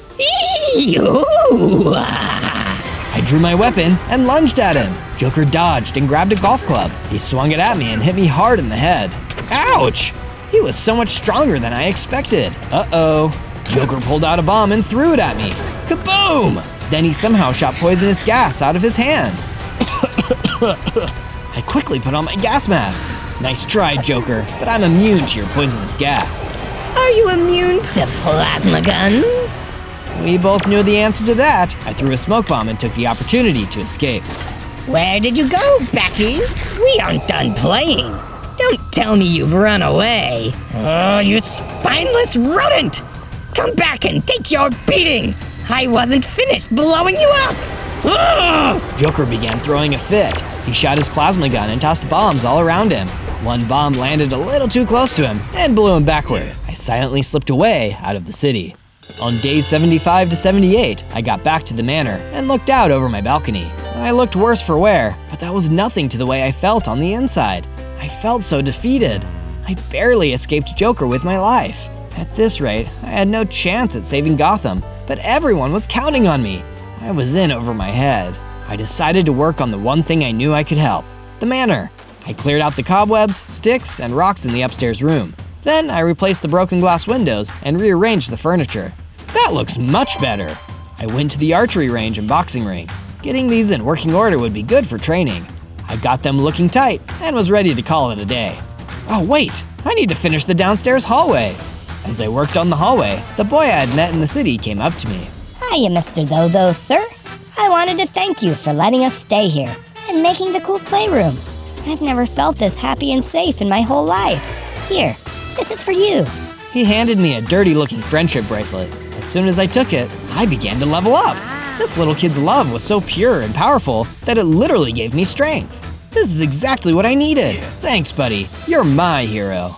On days 79 through 84, I went off the grounds to try out my new strength. As I walked through the spruce forest, a mob of spiders came at me. And then a short time later, I came across a few Endermen. They were a piece of cake. How do you like me now? A woman dressed in an all-black catsuit came bounding up to me, seemingly out of nowhere. Meow. Well, hello there, Bat Boy. What's a big guy like you doing in these parts? What? What's the matter? Cat's got your tongue? Something like that. You look like you're pretty fast. Care for a race to the other end of the forest? You're on. We raced through the forest. I used my grappling hook to swing through the trees, while the Catwoman swiftly glided, jumped, and flipped through the air. She was fast, but so was I. We basically tied. Nah, I won by a whisker. She was one cool cat. After explaining the situation with Joker, I invited her to come to Wayne Manor and be on our team, but she wanted to remain neutral for now. I didn't say I was a good kitty, but I'll do you one favor. I know where another stash of gas is. I'll destroy it for you. She assured me she would take them out from a distance, as to not intake any of the fumes. Here, take these. Consider these a reward for nearly beating me in a race. Catwoman handed me a flashy new Sword of Fate and a stack of batarangs. Finally, a range weapon. Before I could thank her, Catwoman was out of sight. as quickly as she had come. On days 85 to 89, as I approached the manor, I saw that it was under attack by more penguins and thugs. Not again! I was even stronger this time though. They were messing with the wrong orphaned rich boy. I started annihilating them. I had pecked them off one by one. That's when Joey came running out to me. Hey kid! Whoa, you're not a kid no more, are ya? Anyways, some of the penguins have run off with Vicky. They went that way. I took off on foot to track them down. I eventually followed them to a snowy biome, and I could see their tracks were fresh. It wasn't much longer before I saw a group of penguins marching along with a distressed Vicky in tow. Without alerting them, I swung in silently and started to kick the penguins' tail feathers. Ice to finally catch up to you guys. They squawked and tried to fight back, but they were no match for my newly upgraded strength. Brack! There was one penguin left, and he was much bigger and tougher looking than the rest. Time to take out the mob boss. Ooh, this bird is not going down without a fight. I'm a penguin, 'cause I bring the pain. You're a pain in my rear, that's for sure. We began duking it out, flipper to sword. After we smacked each other around for a while, I finally got the last hit. Now you're a Gondwin. I went over to Vicky. You okay, Vicky? I am now. Thank you. You're really getting good at this. Those smelly penguins were taking me to their lair as a trap, so you would come get me. They didn't expect you to catch up, waddling at their super slow speed. What a bunch of bird brains.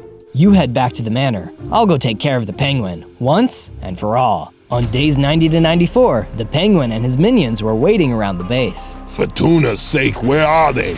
They should have shown up with the bait by now. I worked hard on getting a Yeti here. I shouldn't have to keep waiting to have the Yeti tear the bat dude limb from limb. Gunter, tell me a joke while I wait.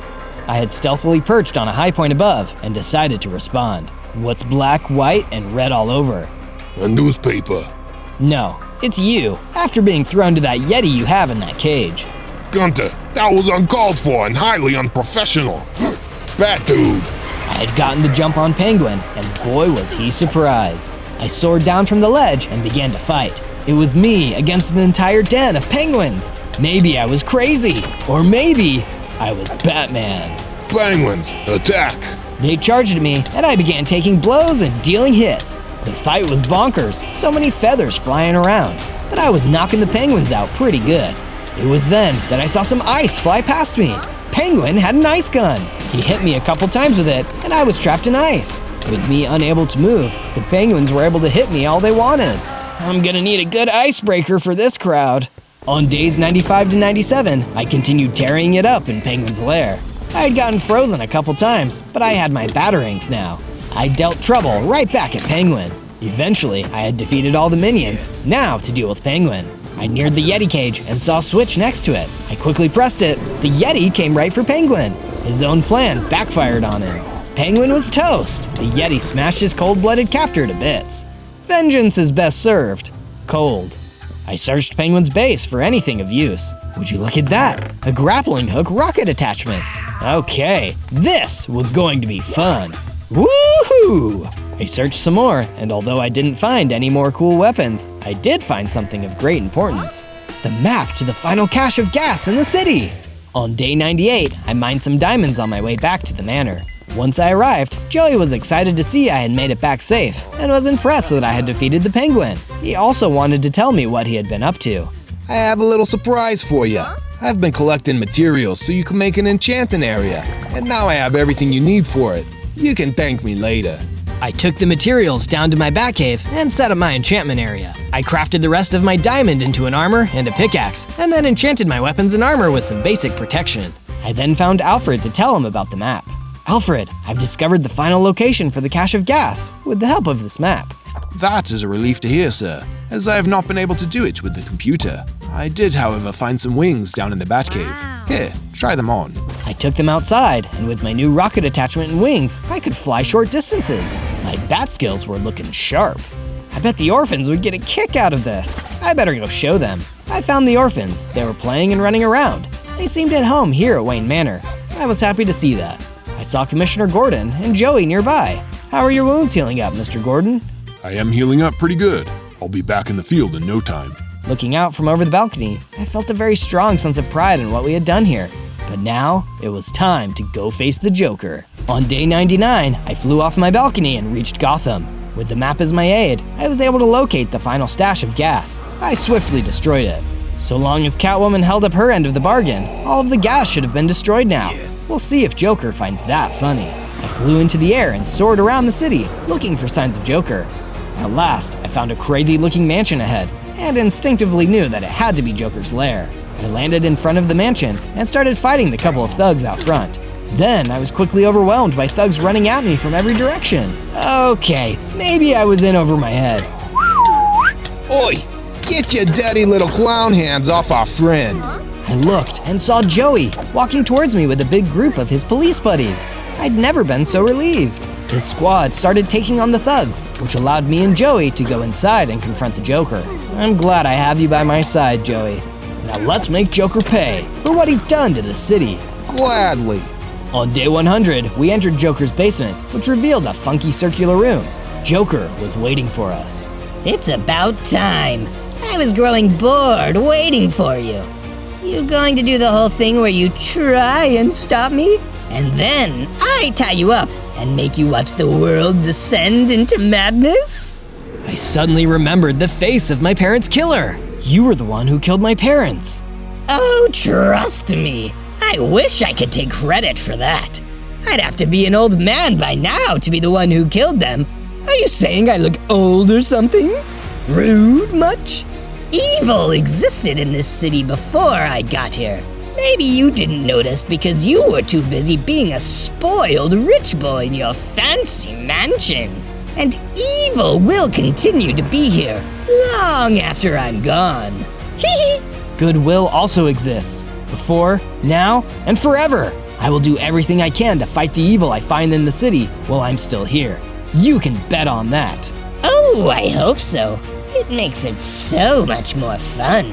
Like a game of cat and mouse. You're the mouse, by the way. And you took too long to figure out how to stop me, little mouse.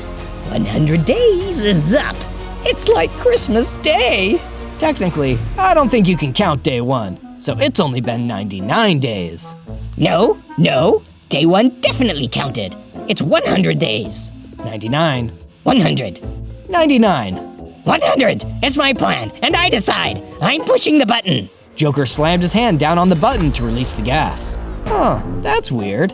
I don't hear any reactions to the gas. Must be because I destroyed all the gas before I came here. My bad. He pushed another button, and this time, some poisonous gas came rising from the vents. I was trapped in the gas. But again, I just quickly threw on my mask. Any effects it would have had dissipated. Face it, Joker, it's over. You lost. Oh, it's far from over, Batsy. Joker pulled a lever on the wall. This caused the pipe doors to open, and a mixture of Smilex liquid and gas came pouring out. Joker stepped into the ooze and gas. He really was mad. Joker started to transform before our very eyes. He was morphing into a giant, super Joker monster. You know, I think it's time to play Whack-A-Bat. Joker swung his golf club, bludgeoning me. I used my enchanted batarangs, grappling hook, sword, and C4 explosions to fight the Joker. Joker used his plasma gun, golf club, gas attack, and occasionally some bombs. It was a battle royale. Well, more like a battle carnival. I looked up and noticed a giant chandelier was above us, barely holding on. At the right moment, I threw a batarang at it. It dropped and crushed Joker. He gave a weak laugh and then drew his last breath. Joker was dead. His reign of terror was over. Joker was gone, but as he said, evil still remained. So here I wait in the night to help the innocent and reap vengeance upon thugs of the city. A bat symbol shined across the sky. That's my cue. Gotham needs me. On day 1, I spawned into the jungle as Ant-Man, everyone's favorite size-shifting superhero. Whoa, this is awesome! I've always wanted to be able to shrink down really tiny. Hold on a minute, why is my suit not working? Darn it, I must be out of Pym particles. I wasn't sure how I managed to get here or where here even was. Everything around me looked like it was normal, but I couldn't shake the feeling that something wasn't right. Why isn't my shrinking tech working? Maybe there's something I can do to fix it. Just then, I heard the crawling of a lot of legs and turned around to see a spider. It was huge, way bigger than any I had ever seen before. Something weird was definitely going on here. Whoa, aren't you a little big? Then there came the horrible noise of something whirring loudly, and it was coming closer and closer. I could see a huge, vicious-looking creature coming straight towards me. It looked like a huge head with much smaller arms. Well, isn't that the question of the day? Are you sure it's not you who's a little smaller than normal? Huh, that is a good question. I suppose I don't feel any smaller than I normally do, but then, if I was, how would I know? Why don't I save you the trouble then? You are indeed much smaller than normal, and it was by my hand that you were shrunk down to a more manageable size. Hey, that hardly seems fair. You can't just go around shrinking people. Who the heck are you, anyway? I am MODOK. Cower before me, Zozo, for you're trapped here in my miniverse. Miniverse? Oh no, like a tiny universe? Precisely. Here, I'm in charge. Nothing is its normal size, and now you're trapped here. But let's give you a challenge, shall we? If you can make it out of the miniverse within 100 days, I'll let you go free. But if not, then you'll be trapped in my tiny world forever. And you think getting out will be easy? Think again! Suddenly, MODOK unleashed a blast of energy that burned the huge spider to a crisp. I had to get to cover so I didn't get blasted too, but it was too late for the poor spider. Yeesh, talk about having a big head. On day 2, I tried to find my way out of this crazy jungle I was in. The trees were so dense that I could hardly see a clear path in front of me. On top of that, I realized I only had 5 hearts, so I had to be careful. If I ran into MODOK again, or any other dangers in his miniverse, then I'd be in serious trouble. Just then, I overheard a loud, angry buzzing sound. When I followed it, I stumbled across a group of enormous tarantula hawks. They were way bigger than normal insects, just like the spider had been. Oh man, these are some nasty looking bugs. Maybe I can communicate with them. Well, look what's buzzing, my bug bros. A lost little superhero with no powers.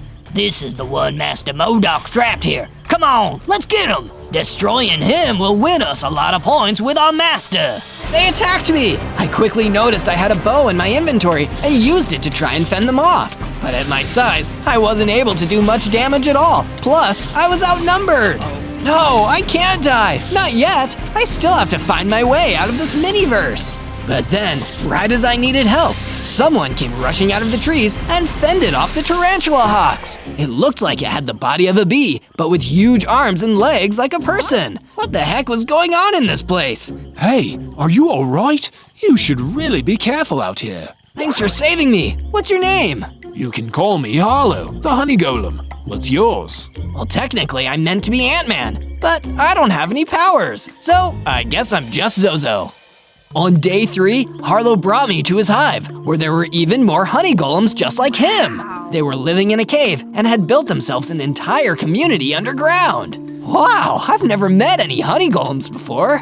We were created in one of MODOK's experiments. That big head of his houses a pretty big brain. He's been using this miniverse to perform all kinds of crazy experiments on the innocent insects and creatures here. We started out like normal bumblebees, but now we're monsters. Hey, I don't think you're monsters. You saved me from those mean tarantula hawks. Harlow explained that MODOK had been causing havoc all over the miniverse with his mad scientist experiments. I told him that I needed to find my way out of there before my 100 days were over. You need to get out of here, I understand, but you're going to need some help if you have any chance of escaping the miniverse. So how about I tag along to assist you? Wow, thank you so much, Harlow. But wait, how are you gonna help me get out of here? Well, let me cut you a deal. You want to be freed from the miniverse, and I want the miniverse to be free from MODOK. So, how about we team up? I'll come with you. It can be dangerous, but I know my way around, so I can navigate and provide protection. And in return, you can build up your strength so we can stop MODOK's schemes.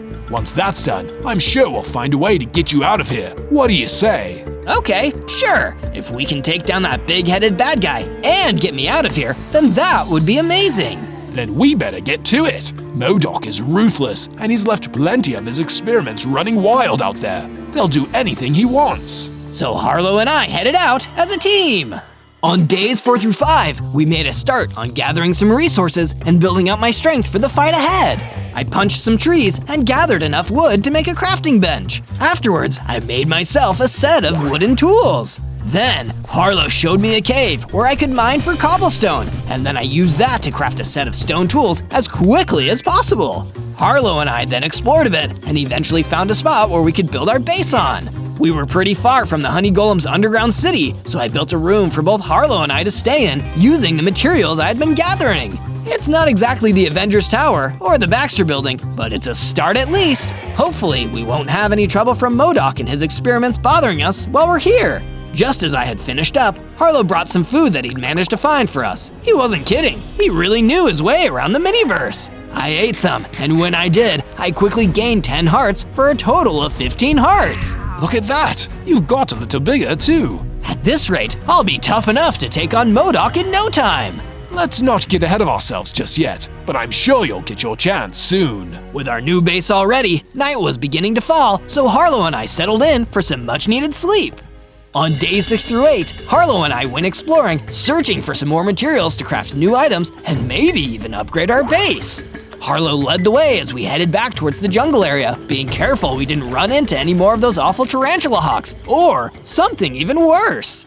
Soon, we found a jungle spider who was being terrorized by creepers. At first, we thought they were just normal creepers, but there was something wrong about them. They had longer, freakier legs. They were mutants, made during one of MODOK's mad experiments. Hey, leave that spider alone! They didn't listen, so I started firing arrows at them using my bow. I scored a few direct hits, and it angered the mutant creepers. Luckily for me though, Harlow had my back, so as they came charging at us, we were ready for a battle. Even with my weapons and Harlow's strength combined, our fight with the mutant creepers was still a tough one. They were much stronger than your average creepers. But with a few well-placed shots, and with Harlow's strength, we were eventually able to overpower them before they managed to explode. We went to check that the spider was okay. Thank you both for your help. My name is Jupe, the jungle spider. Whoa, spiders can talk here. What do you mean? Harlow, you mean you can't hear Jupe? Oh, of course, my Ant-Man helmet. It must be allowing me to talk with bugs. I hate to ask, but there's another of MODOK's experiments nearby. I'm far too weak to fight it, but maybe you could beat the beastly thing? Leave it to me. Zozo, you guys go on ahead. I'm going to go back to the base to collect some more supplies. On days 9 to 10, I followed Jupe back to where she had last seen the Mad MODOK's evil experiment. After a fair bit of searching, we found ourselves at what was left of Jupe's spider nest, with a massive mutant earth elemental roaming nearby. That's the monster. It destroyed my home. Jupe was understandably upset, but unfortunately had caught the elemental's attention by accident. The creature spotted us almost immediately and instantly started making its way towards us, ready to attack. Oh no, I really wish we hadn't left Harlow back at the base. While Jupe scurried off to hide, I pulled out my sword and took a swing at the earth elemental. I could barely leave as much as a scratch. It was way too powerful, and I was still too weak to fight it. Before I could get overwhelmed, I ran as fast as I could, only stopping when I met up with Jupe. We'll have to come back when I'm stronger. Maybe if I can fix the suit, I can grow to a giant size and stomp him. I'm sure you will, but in the meantime, what should I do? I have nowhere to go now that this monster has ruined my home. Well, for the time being, you're welcome to stay at my base with me and Harlow. On days 11 to 12, I made my way back to my base with Jupe beside me. I quickly built her a room where she could spin some new webs to make herself nice and comfy. Thank you for coming to help me, and for taking me in, Ant-Man. Most people would see a spider my size and be terrified. That's okay. I'm glad I can understand you through this helmet. How did you get to that size? Did it have anything to do with MODOK? Oh, MODOK, that horrible madman. He's been toying with everything here in this miniverse. He alters sizes, creates new creatures whenever he feels like it, then abandons them if they won't fight for him. We'll never be at peace until someone puts an end to his schemes. Sounds like a job for me. After I had talked with Jupe, I went out and mined for some more materials. I hadn't had a chance to gather anything since fighting the elemental. I managed to come across iron and coal, so I made a furnace to smelt the iron and crafted some iron tools and boots. After all that work, nighttime was approaching, so I had to move quickly if I wanted to take advantage of the last moments of daylight. Walking a short way from my base, I found gravel and began to dig for flint, then kept that in my inventory. On days 13 to 15, I was feeling eager to get stronger and to see if I could get my powers back, so I spoke to Harlow for his advice. Well, I only became this strong because of MODOK's experiments. But you should probably try training. I hear that's what a lot of superheroes do. Practice does make perfect, after all. I guess that's worth a shot. I then went out in search of some of MODOK's lower-level cronies to fight. After a bit of traveling, I ended up finding myself in a forest. There were strange creatures flying about in the air, and they were a lot smaller than most other mobs I had seen. But what these dark leeches lacked in size, they made up for in numbers. Okay then, let's take you on. I launched into an attack, wielding an iron sword I had crafted. The dark leeches swarmed me, but I knew that the best way to attack them was up close. They were too small for me to pick off from a distance with my bow and arrows. They were fast, but each one could be slashed down with ease. I just had to be careful not to get bitten by any of them. After a lot of swinging my sword about, I managed to defeat the swarm of dark leeches and come away victorious. The dead leeches dropped some healing potions. Whoa, now this should definitely come in handy. I used the healing potions, and to my surprise, it caused me to gain a few more hearts. Well, I guess that just happened. On days 16 to 19, after beating those dark leeches, I decided to go off exploring a bit more to keep building my strength up. During my travels, I stumbled upon a village, but when I went to take a closer look, there was nobody around to be seen. I searched all the buildings. However, none of the villagers were in their homes. I wonder what happened here. Where did everybody go? You should not have come here. Ah, you scared me. It was the ghost of an ordinary villager. No wonder I couldn't find anyone here. Something bad must have happened to them. It is not safe here. You must leave while you still can. What do you mean? What happened to you? We were living peacefully here until MODOK came into this miniverse. He took the people of this village to use in his experiments. He's a monster! In his madness, he tried to create a creature that was powered by anger that would get stronger the more enraged it became. But the experiment went wrong, and the creature ransacked our town. This is why you must leave. It's still here. Wait, a creature powered by anger? That sounds a lot like the Hulk. Suddenly, a villager beast came bursting through the roof to ambush me. The ghost vanished in fear while I rushed outside and took out my weapons, ready for a fight. The beast wasn't as strong as I was expecting, but we were still pretty evenly matched. It was looking like I might need to run away again. That is, until the ghost appeared again and helped distract the beast. Quick, while his back is turned. Zozo smash! With a big swing of my sword, I put an end to the villager beast, and the battle was done! Whew, thanks for the help! On days 20 through 22, I was heading back to my base. On the way, I kept my superhero training going by fighting a few zombies that I came across. I took them out with ease like they were nothing. Harlow was right. Practice does make perfect, and I'm definitely improving. As I got closer to the base, I gathered some extra iron, which I held onto. I'd be able to improve my gear with it once I made it home. I finally arrived and smelted the ore I found into ingots. I then crafted some iron armor and an iron shield to defend myself in future battles, alongside with a new sword since mine was about to break. Well, if a shield works for Captain America, then it'll work for me. Starting to feel a lot more confident with my superhero skills, as well as my newly crafted tools and weapons, I decided to pay a visit to an old enemy. Jupe, I'm gonna go and teach that Earth Elemental a thing or two about what happens when you mess with innocent spiders' nests. I made my way back to the ruins of Jupe's old nest, and that's where I found the Elemental waiting for me. It immediately charged directly at me, swinging his huge rocky fist as he tried to hit me. I blocked with my new shield, but his attack stunned me, making it difficult to keep my health up or move out of the way.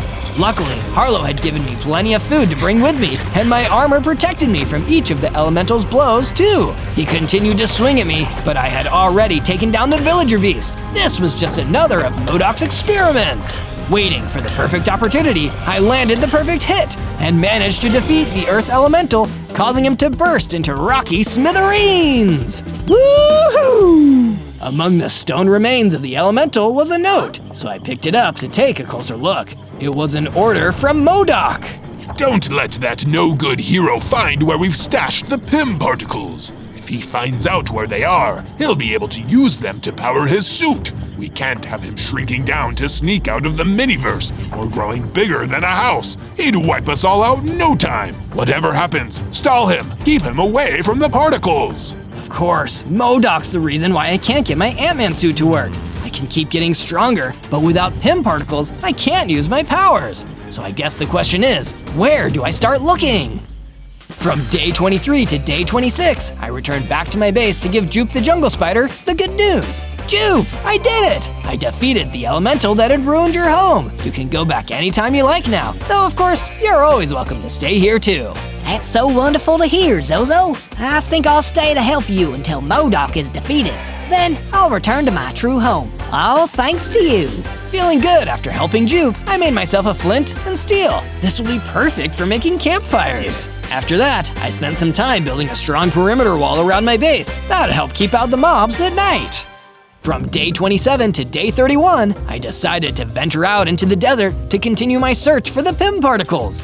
Without them, I'd never have any hope of defeating MODOK. While out in the desert, I ran into a Pterodon. Hey, sorry to bother you, but would you happen to know where I could find some Pym particles around here? Pym particles, I can't tell you exactly where to find them, but I have some theories. I'm actually an advanced particle scientist, and I wrote my thesis on Pym particles. Oh wow, that actually sounds like super valuable knowledge. Want to come stay at my base and work on this together? I'm Zozo, by the way. I'm Frank, and sure, I'll take you up on that offer. As Frank headed back, I decided to mine some sandblocks that I could take back to base. When I arrived again, I turned the sandblocks into grass blocks and used them to create windows in my base. That should get a little light on the situation, but I didn't get to enjoy my new windows for long. Harlow the honey golem ran towards me, looking panicked. Zozo, I need your help. I just got word there's been an attack on my underground community. What? We better go immediately. From day 32 to day 35, Harlow and I ran straight to the caves that protected the underground community of honey golems. The cave was crawling with giant, vicious centipedes, a type of aggressive mutant centipede created in MODOK's evil laboratory. Don't worry, everyone, we're here to help. Keep away from the centipedes. But we had arrived a little too late. There were so many centipedes, and even though we tried our best to fight them all off, sadly we spotted no honey golems inside. Hopefully some escaped. Harlow and I worked together to defeat the rest of the centipedes, but the damage was already done. I'm so sorry, Harlow. I wish we could have done more. We must defeat MODOK, Zozo. We can't let him get away with this. From day 36 to day 39, I needed to get away from my base. After the incident in the caves, I had trouble even looking Harlow in the eye. Instead, I went out to the swamp, seeing if I could find any interesting materials out there. While searching, I met a joust who needed a favor. Hey, stranger, Jerry's the name. Being a joust is my game. Now, I don't want to impose, but my little swamp shack is surrounded by crocodiles. If you were to help scare those chompy critters away, I'd give you something in return. There is something I need. Do you happen to know anything about MODOK? MODOK? Oh, me and that guy go way back. We went to Miniverse College together. He's always been a huge meanie. If you scare off those crocodiles, I'll tell you what I know. Deal. I went further into the swamp until I found Jerry the Joust's shack, which was surrounded by vicious crocodiles. I pulled out my sword and ran in, swinging and flailing. Get out of here, crockies! Go on, get! Once the crocodiles had been defeated, I returned to Jerry the Joust and asked him what he knew about MODOK. He acts like he's confident, but believe me, the guy's real insecure. He's only as strong as the monsters working with him. If you're able to become strong enough and get him alone, that's your best chance at defeating him. From day 40 to day 43, I decided I'd spend some more time sprucing up the base. Seeing as I was spending so much time there, I should at least make it look nice. I spent most of my time working in the yard. I put in some nice trees and flowers that really livened up the whole base. Who'd have thought I'd have such a green thumb? After that, Harlow approached me and told me that there were a lot of honey golems who needed a place to stay after the centipedes destroyed the underground town. Of course, I invited them all to come stay with us and even built some extra rooms onto the base so they'd all have a place to stay. That's when Frank the Pterodon came to me with some exciting news. Zozo, I've been doing some research, and I got a lead on some potential PIM particles out in the Badlands. That's awesome! To the Badlands I go! From day 44 to day 49, I went out to the Badlands in search of the PIM particles that could give me my powers back. Instead, I found MODOK and one of the freakiest looking minions in his roster, the floating, bug-eyed Beholder! Looking for PIM particles, Zozo? As a matter of fact, I am. So if you'd kindly step out of my way, I'm gonna keep searching. Oh, I'll save you the job. I have them. What? I already took the particles, and I'm going to use them in my experiments. They'll give me the power to create even larger, more dangerous monsters. And monsters so tiny, you won't even see them until they get you. The Miniverse will be my personal playground, and then I'll fan out and take over the entire multiverse. I'll never let you get away with it. That isn't up to you, Zozo. Beholder, destroy him. I'm going back to the lab. MODOK flew away, leaving only me and the Beholder. I pulled out my sword and tried to hide my fear as the terrifying monster flew towards me. Maybe we can just talk it out? From day 50 to day 53, I started fighting the Beholder because, as it turns out, he did not want to just talk it out. He was fast and strong, but thankfully I was able to use all the skills I learned so far to gain an advantage. I lost a few hearts along the way, but the Beholder was eventually defeated. Jeez, I hope I never have to see another one of those again. While I was still resting after the fight, I noticed that the fallen Beholder had dropped something. A notebook marked Book of Research, written by MODOK. That's perfect. Maybe it can give me some inside information. The inside of the book read, Without the PIM particles, my research is coming up short. But soon I'll be able to take it all to the next level. When I have the particles, the first thing I'll do is take the smallest threat and make it into the biggest one. Then unleash it on those hapless fools in the mountains. The mountains? That's where my base is. I need to get back there immediately. From day 54 to day 57, I ran back to the mountain as fast as I could, ready to head off whatever monster that MODOK had unleashed. And the last thing I could have expected was a giant enterophage rampaging through the mountains. Its size must have been massively enhanced by PIM particles. I don't even want to know what kind of ender flu that monster would give you. I tried to attack its legs, but that didn't seem to have any effect. Its head was its only weakness, but I didn't know how to get at it. And what's more, from the direction it was heading, it was going straight towards my base. Think, Zozo, think! Wait, I have an idea! I ran ahead of the giant enterophage's path and started desperately digging a pit into the ground. As the giant enterophage approached, it fell into the pit, putting its head at eye level with me. Time to cure this walking virus. With one strike of my sword, the giant enterophage was defeated, and it dropped some PIM particles into the pit. At long last, they were mine. I collected the particles and went straight back to my base, where I figured Frank the Pterodon would know what to do with them. You found the PIM particles. This is amazing. So can I use them to change my size? No, not yet. Leave them with me, Zozo. I'll refine them and get them ready for use. You'll be ready to take the fight to MODOK in no time.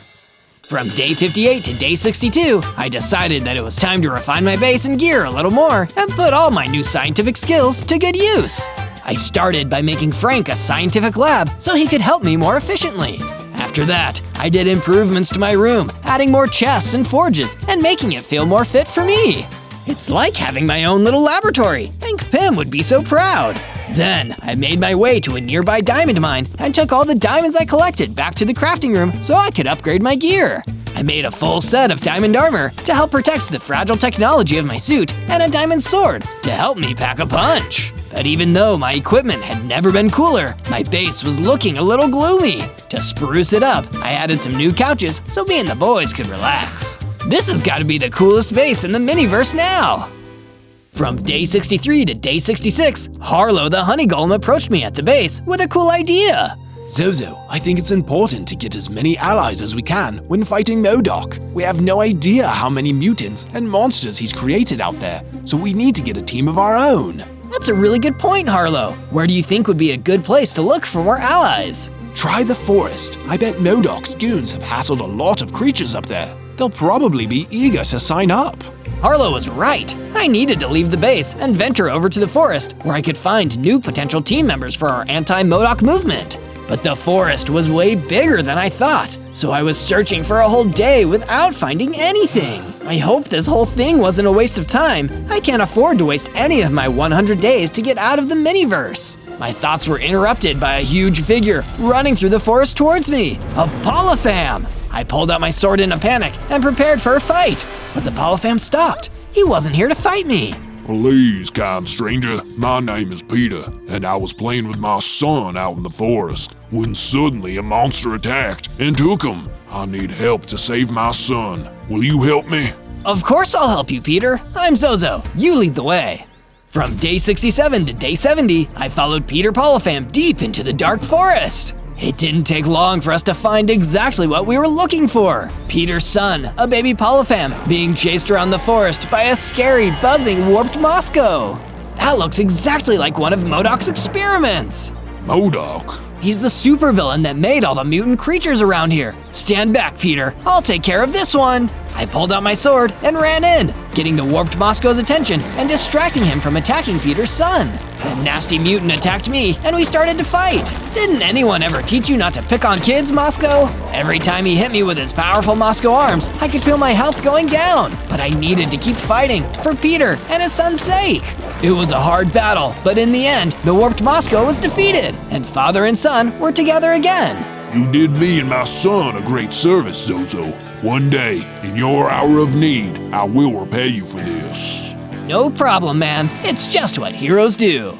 From day 71 to day 74, still feeling good about helping Peter and his son, I continued my search through the forest. I really do love going on adventures, and if you love going on adventures, like, subscribe, and search Zozo for more videos from me. Ooh, is that an abandoned mine? I approached an abandoned mine deep in the forest. I didn't expect to make any friends down there, but I figured I would at least be able to mine for some useful materials. I'm always making the best out of a weird situation. But in that abandoned mine, I didn't find any decent materials. I found MODOK himself, waiting for me. You've fallen into my trap, you pathetic, teeny tiny Ant-Man. The only thing tinier than you is your brain. Well, my brain would have to be tinier than me, or it wouldn't fit in my body. Silence, fool! MODOK was angry that I made him look dumb, so he fired an energy blast at me. He missed, and I ran back at him with my diamond sword. But when I hit him, nothing happened. What? Force field technology, son. It protects me in response to trauma. You'd need to be a lot bigger and stronger than that to even put a scratch on me. And with that, MODOK laughed and teleported away. I still wasn't nearly big or strong enough to defeat him. From day 75 to day 78, I returned to my base, feeling glum after not being able to defeat MODOK yet again. Maybe if I make some defenses, that'll make me feel better. I decided to create a few guardhouses so that I would feel more at ease, and my friends would be able to seek refuge on whatever side of the base they happened to be at. Building is so cool. As if on cue, Frank the Pterodon approached me. I agree, Zozo, and it's thanks to some good, old-fashioned science that I've finally been able to refine these PIM particles and upgrade your suit so that it can do what it always should have done. You mean I'll be able to change size now? I won't just be a mini Ant-Man? Exactly, Zozo. Give it a whirl. I activated my refined PIM particles and felt myself growing to my proper height, at long last, complete with double the hearts. It feels good to be back, Frank. From day 79 to day 84, seeing as I was back to my full strength, I wanted to go and settle some old scores. First, I went deep into the jungle and encountered some old enemies, some of the tarantula hawks that were bothering me and my friends when I was tiny. Hey, look, it's the Pipsqueak. Oh, wait, he doesn't seem like such a Pipsqueak anymore. Thank you for noticing. I fought the tarantula hawks who had once been such a challenge with my new strength and my diamond sword. Within a few minutes, they were all defeated. I went on the rest of my journey with my head still high. On my travels, I ran into a mad scientist doing some research deep in the jungle. Hello there, I'm Mike, the local mad scientist. I'm conducting a wildlife survey. What are you doing here?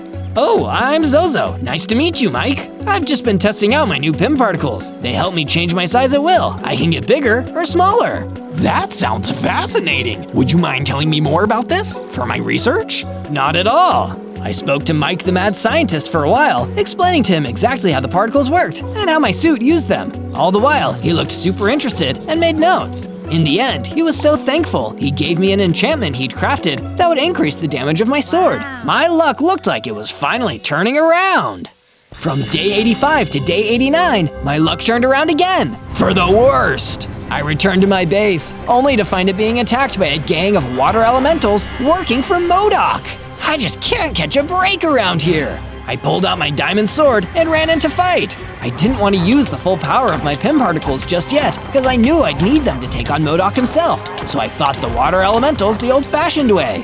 And I'm gonna make you regret trying to destroy my base. I defeated most of them, but a bunch of water elementals started to make a run for it, and I chased after them. I didn't want any of them to get away after this. But while I was running, I saw a distressed-looking Catoblopas standing in the distance, trying to get my attention. Stranger, please! I need your help! My friend, little Kato, is stuck in that really tall tree! I'm worried he's gonna fall and hurt himself!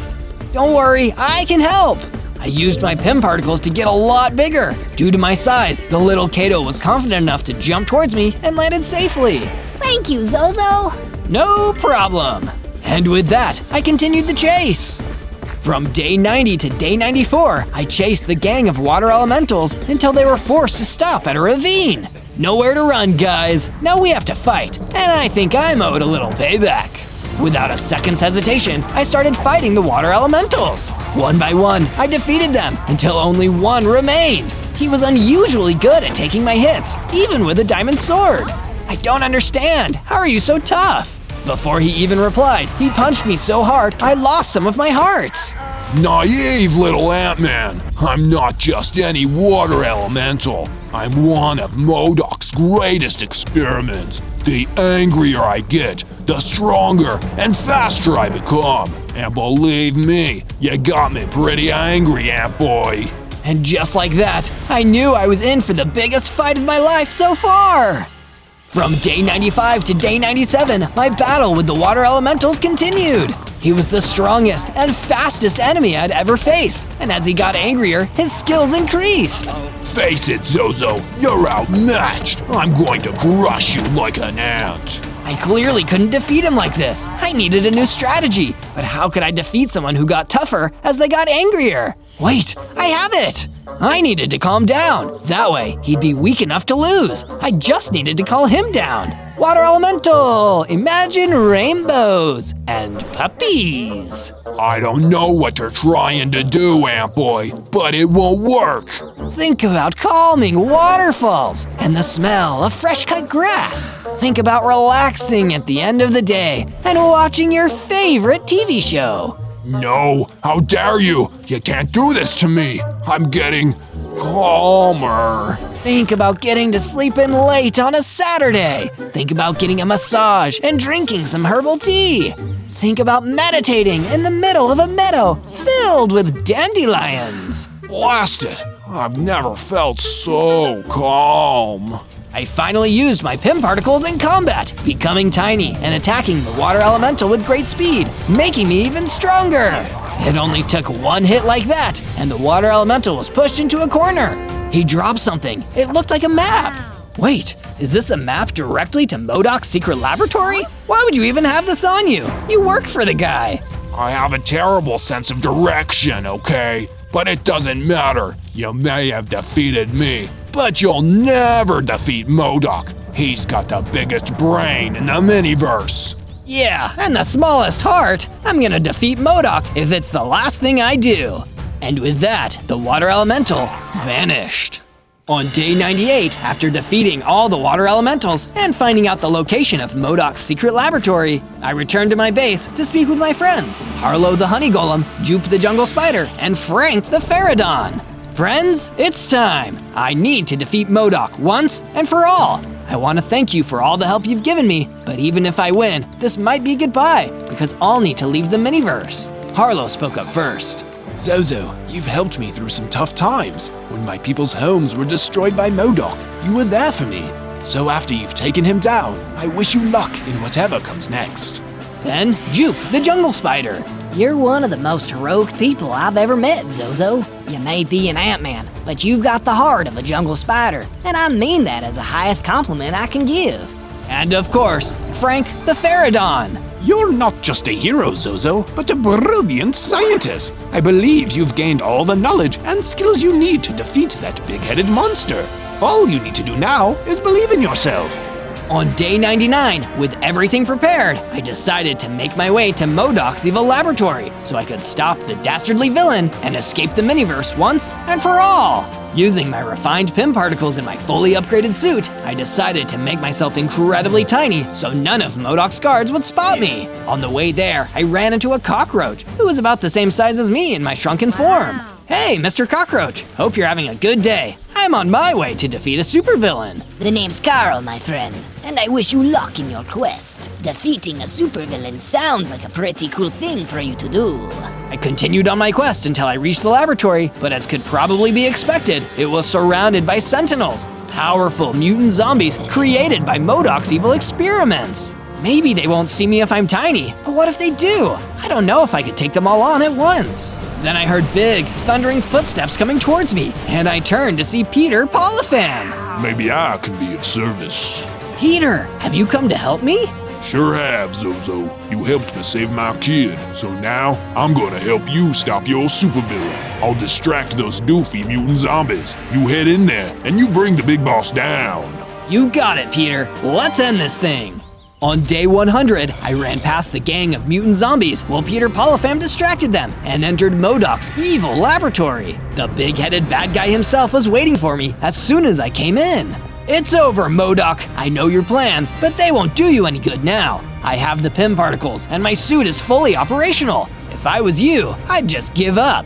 But you're not me, Zozo. I'm a genius, a visionary scientist. You're just a goofball who likes to dress up like a bug. If you were truly smart, you'd be able to see the value in what I'm doing here. All I see is an evil guy who's hurting people to benefit himself. And if you can't see that, then I guess we better just get this over with. I prepared to size shift into an even tinier version of myself when MODOK blasted me with some kind of shockwave that blocked my powers. Too bad, so sad. Mutated zombies, take care of him. A bunch of MODOK's mutated zombies came running out to attack me. Of course, a coward like him wouldn't want to fight for himself. I'm ready. I'll take you all on. I pulled out my diamond sword and attacked before they attacked me. Thanks to my upgraded suit and diamond armor, it's not like they could do much damage to me anyway. Soon enough, every single one of them was defeated. It was just me and MODOK.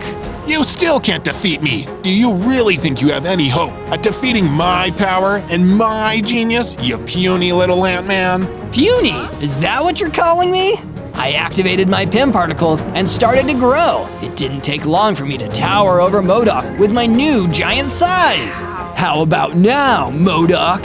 Oh no! With one more strike from my giant size, MODOK was defeated! Finally, after 100 days of struggle, I could leave the miniverse. On day 1, I spawned in the Sika Woods as an ICE SPIDERMAN! This is awesome! I didn't think the world's greatest web slinger could get any cooler, but hey, here I am! Things weren't all peachy though. For starters, I only had 10 hearts, and for seconds, a giant buff pigless came barging through the trees towards me. Spider-Man, I found you! Wait, what? I don't understand. Don't play dumb with me, Spider-Man. I'm Pigless Polly, the biggest, meanest, smartest, and also most beautiful pigless in all the land. And you've been trying to mess with my plans for years. Don't think that turning your suit blue would confuse me. I'm a genius. But I'm just Zozo playing Spider-Man. There's been some kind of mistake. You will confound me not, puny spider. You better run, or my bubble brawler boys will beat you into a spidery pulp. I could tell when I wasn't wanted, and this was one of those times. I turned and ran as quickly as I could. What did she mean about her bubble brawler boys? But life soon answered my question. A gang of bubble monsters emerged from the trees and started chasing me. Oh, there they are! Using my enhanced spider speed, I was able to escape and find a hiding place for the night. Always great to spawn into a world where someone already has a grudge against me. I need to figure this out before it's too late. On day 2, when I got the sense that the coast was cleared, I spider climbed out of my hiding spot and started to explore the woods a little more casually. This place is actually pretty beautiful. Maybe I should work on building a home around here. That's when one of the bubble monsters jumped out in front of me.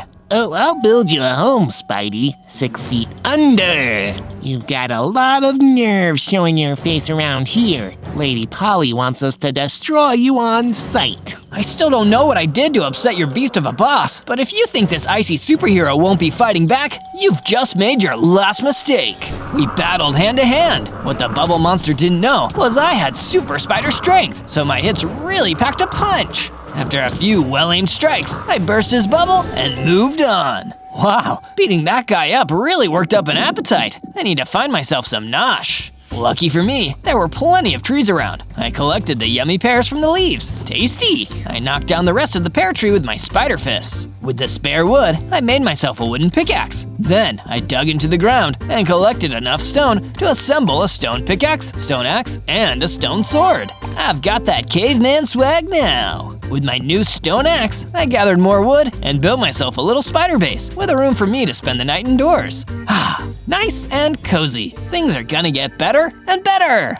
On day 3, I left my base and went out to explore the Jacaranda forest. It was a gorgeous sight to see. Even if there aren't any useful resources around here, it's worth it for the view. But just because the view was breathtaking didn't mean that everyone who lived there was chill. Case in point, a big angry mutated bee ran over to me. What do you think you're doing here? I'm walking here? Are you making fun of me? No, I don't even know who you are. The name's Benson, Barry B. Benson, and I was just a normal bee until my human wife left me and I got turned into the superpowered mutant abomination. I don't see how that's my problem. Well, I gotta take it out on somebody, don't I? Barry B. Benson attacked me with furious intensity, and even with my spider strength, I couldn't defeat his divorced mutant rage. Instead, I ran away, as he fumed loudly in the background. He sounded like he should chill out, or maybe get into jazz. On my way out of the Jacaranda forest, I ran into a sad-looking spider. Seeing as I myself was also a spider, I decided to go over and ask her if she was okay. Hey, I'm Zozo. Who are you? Is everything okay? I'm Spider Queen, and sadly, things aren't okay. Oh wow, Spider Queen? Does that mean you're the queen of all spiders? No, I'm actually a one-spider tribute act to the band Queen. They're my favorite. But Pigless hates Queen, and she won't let me perform anymore. That's horrible. Why not come back to my base? You can work on your act there. That's amazing, Zozo. I want it all. From day 4 to day 5, I returned to my little base in the Sika Woods with Spider Queen at my side. It's not much, but it's home. It looks amazing to me, Zozo. Musicians don't make much money, and I'm super impressed by this. Do you want me to sleep on the floor? What? No way! I'm gonna build you your own room. So that's exactly what I did. I gathered up enough wood to make Spider Queen her own special room where she could jam out all she liked. Oh, Zozo, you're the best. I couldn't be happier. Take a second to hide in there. I think I can hear another bubble monster coming towards us. Spider Queen hid away inside the room I'd made for her as I went out to battle the bubble monster. Piglet sends her regards. We're gonna destroy you for her, one way or another, or she's gonna do it herself. She's gonna need to destroy me herself, because there's no way you're up to the task, Bubble Boy. With my new stone sword, the bubble monster didn't stand a chance. He was soon defeated, and I returned to Spider Queen. It's okay, the bubble monster is gone now. You're safe. We are the champions! Yay! Thank you for saving us, Zozo. Here, have one of my guitars. It plays music while you fight with it. Spider Queen gave me the guitar, and I immediately equipped it. Whoa, this is cool as heck. Oh yeah, we will rock you. On day 6, I started the day with the wholesome act of sheep gathering, just in case I need the wool for a new Spidey suit. I wandered into the woods, and after a long time, emerged from them, seeing a road. Whoa, where am I?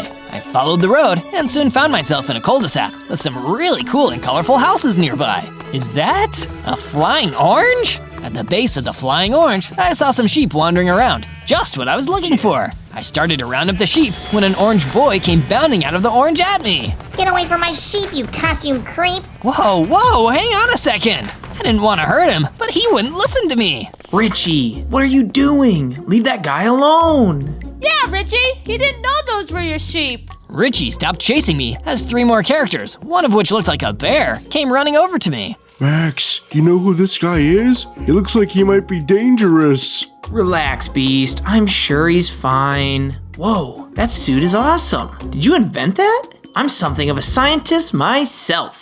You guys are being so rude. What's your name? I'm Sky. This is Beast, Max, and Richie. I'm Zozo, and yeah, this is my Spidey suit. One of the icy variety anyway. What are you guys doing out here? But before they could answer, I saw the last person I wanted to see. It was Pigless. She had found me, and she was wielding a huge, terrifying mace. Like my new hardware, Spider-Man? This mace is one of the most powerful weapons out there. Perfect for squishing a nasty little bug like you. Whoa, who is the little piggy? Max, don't provoke her. Can't you see what she's holding? Hey, who do you think you are talking to our new friend like that? Oh, glad to know there's no hard feelings about the sheep. This is Pigless Polly. She kinda wants to destroy me. Enough jibber-jabber. I'll squash all of you then.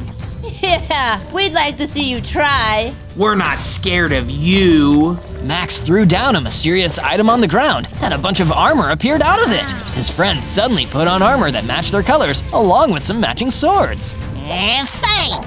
No need to ruin a perfectly good neighborhood. But mark my words, Spidey. I'll find you again, and I'll be stronger than ever. Pigless Polly turned and ran, leaving me alone with Max and his friends. Whoa, guys, thanks for the help. I could use you guys back at my base. That sounds really fun, but I don't think we can make it. To answer your question from before about what we're doing here, I'm a YouTuber, and I document all the crazy adventures my friends and I go on. Yeah, if you've got some days to spare, you should hang out with us. You know, I could actually use a couple days to lay low after that encounter. Let's do it! From day 7 to day 8, well, actually, you'll just have to click the link in the description to watch what I did on days 7 and 8 with Max and his friends. Our adventure is just in English though, but it was super fun. And if you watch, be sure to leave a comment on his video to let him know I sent you. From day 9 to day 10, I was on my way back to my base with some sheep as a gift from Richie. When I arrived, Spider Queen came running over to talk to me. I've been building, Zozo. Come, check it out. She'd been building a lot, in fact. One of the first things I'd seen was the statue she'd been working on to inspire me. I couldn't tell what it was yet, but I was very excited to find out. Do you have any ideas? Let me know down in the comments. And the statue wasn't all. She'd also been working on some new buildings and upgrades for the base itself, including a storage room for all of our gear, a training room for practicing our skills, and a furnace for smelting ore into ingots. I'm so glad to have you here, Spider Queen. And I'm grateful to have you here as a friend. You're the best friend I've ever had, Zozo. Last thing I did for the day was set up a basic sheep pen and went to bed. From day 11 to day 12, Spider Queen and I relaxed while she practiced her music. I've been wondering, why do you think Pigless Polly believes I'm her Spider-Man? How can there even be more than one Spider-Man? I've got a theory about that, actually. I think when you spawned, it created a dimensional rift that sent this universe's Spider-Man into your native dimension, while bringing you here, like a big cross-dimensional swap. Whoa, that's wild! How can you know all this when you're just a one-spider tribute band? No offense, of course. I actually have a degree in trans-dimensional physics. It's more of a hobby thing, really. Being a Queen tribute act is my real ambition. From day 13 to day 15, I returned to the beautiful Jacaranda Forest with a plan in mind. Defeat that dastardly Barry B. Benson, the mutated bee. He's gotta be around here somewhere. I mean, he's so aggro, I imagine he'll come looking for me. And I was right. After a little more searching, Barry the mutated bee ran in and prepared to attack me. There you are! You've been due for a good thrashing, Zozo! I still haven't forgiven you for your trespasses against me earlier! I still don't fully understand what I did, but if we've gotta fight, let's just get it over with and fight! Finally, you're making some sense! And so, our battle began! I battered him with my guitar until he submitted, but I decided against finishing him off because honestly, I felt sorry for him. Go talk to your ex-wife, Barry. You clearly have some pent-up anger issues, and you're not gonna solve them by beating up random strangers. Yeah, you're right. Sorry for all the trouble, Zozo. And with that, he left. But my act of kindness and mercy gave me some XP to level up, getting 30 hearts, getting bigger and stronger, and getting a web shooter, which I could use to shoot webs. About time. I wonder. Whoa! I can also ride the webs as they fly through the air. Awesome! At long last, some real Spider-Man powers. This is great! From day 16 to day 19, I decided that I couldn't battle every baddie with just a guitar, so I went down into the nearest mining cavern to find some iron ore. Spider-Man wants his hands on some iron, man. And my catchy theme song worked, because I did manage to find a vein of iron ore and immediately started mining it. This seems like about enough to make the tools I want. Time to head back to my base. But on the way out of the mining cave, I saw a dangerous zombie spoiner standing in my way. But wait, this is a perfect opportunity to try out my new web shooter. I started throwing down cobwebs, trapping the zombie spoiner in place and slowing him down to a crawl. With him lodged in place, it was easy to finish him off with my rockin' guitar. Yeah, that power is gonna be really useful. After that, I went back to my base and smelted the ore in my furnace until I had just enough ingots to make a metal sword and a metal pickaxe, axe, and some boots. This has been an extremely successful excursion. From day 20 to day 22, I was having the most amazing dream when I was suddenly woken up by Spider Queen standing anxiously next to my bed. Zozo, I'm sorry to wake you up, but something really scary is happening. Oh no, what's that? I was playing Bohemian Rhapsody a little too loudly, and I think Piglet's heard me. Long story short, she's standing outside. What? Now I think we need to fight her. It's too dangerous for you, Spider Queen. Stay in here. I'll go and face her alone. And that's exactly what I did. I got out of bed and ran out to battle Piglet, who was still wielding her terrifying mace. There you are, Spider-Man.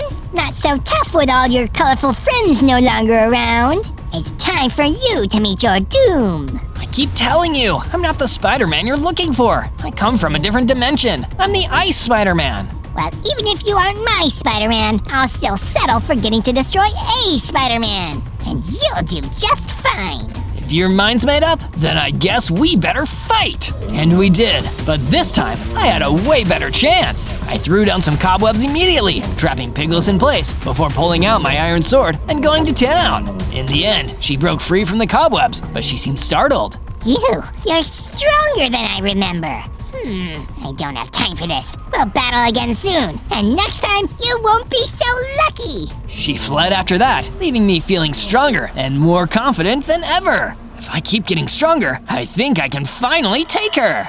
From day 23 to day 26, I spent some time at my base, calmly collecting myself and spinning together a new addition to my spider suit. I used the wool from the sheep I got from Richie and some emu feathers that were laying on the ground to weave some outback leggings. With these, I could move faster and dodge out of the way of projectiles. Now I've really got the agility of a spider. It wouldn't be perfect. There was only about a 45% chance I'd be able to avoid oncoming attacks, but it was the edge I would need in my next battle with Piglet. And if you think this adventure is getting wild, then you should search for more videos and see more of my Minecraft challenges. Just type ZOZO into the search bar up above. From day 27 to day 31, while I was still hunkered down at the base in the secret woods, I noticed Spider Queen seemed to be struggling with her statue. What's wrong, Spider Queen? Zozo, I just feel so under pressure. It's pushing down on me. I want to get the statue finished, but I'm missing a very key component. Hey, it's okay. You've been doing great so far. Here, why don't I help you out? What's this component you need to add to your statue? I just need some redstone blocks. Say no more. I'll go and fetch some.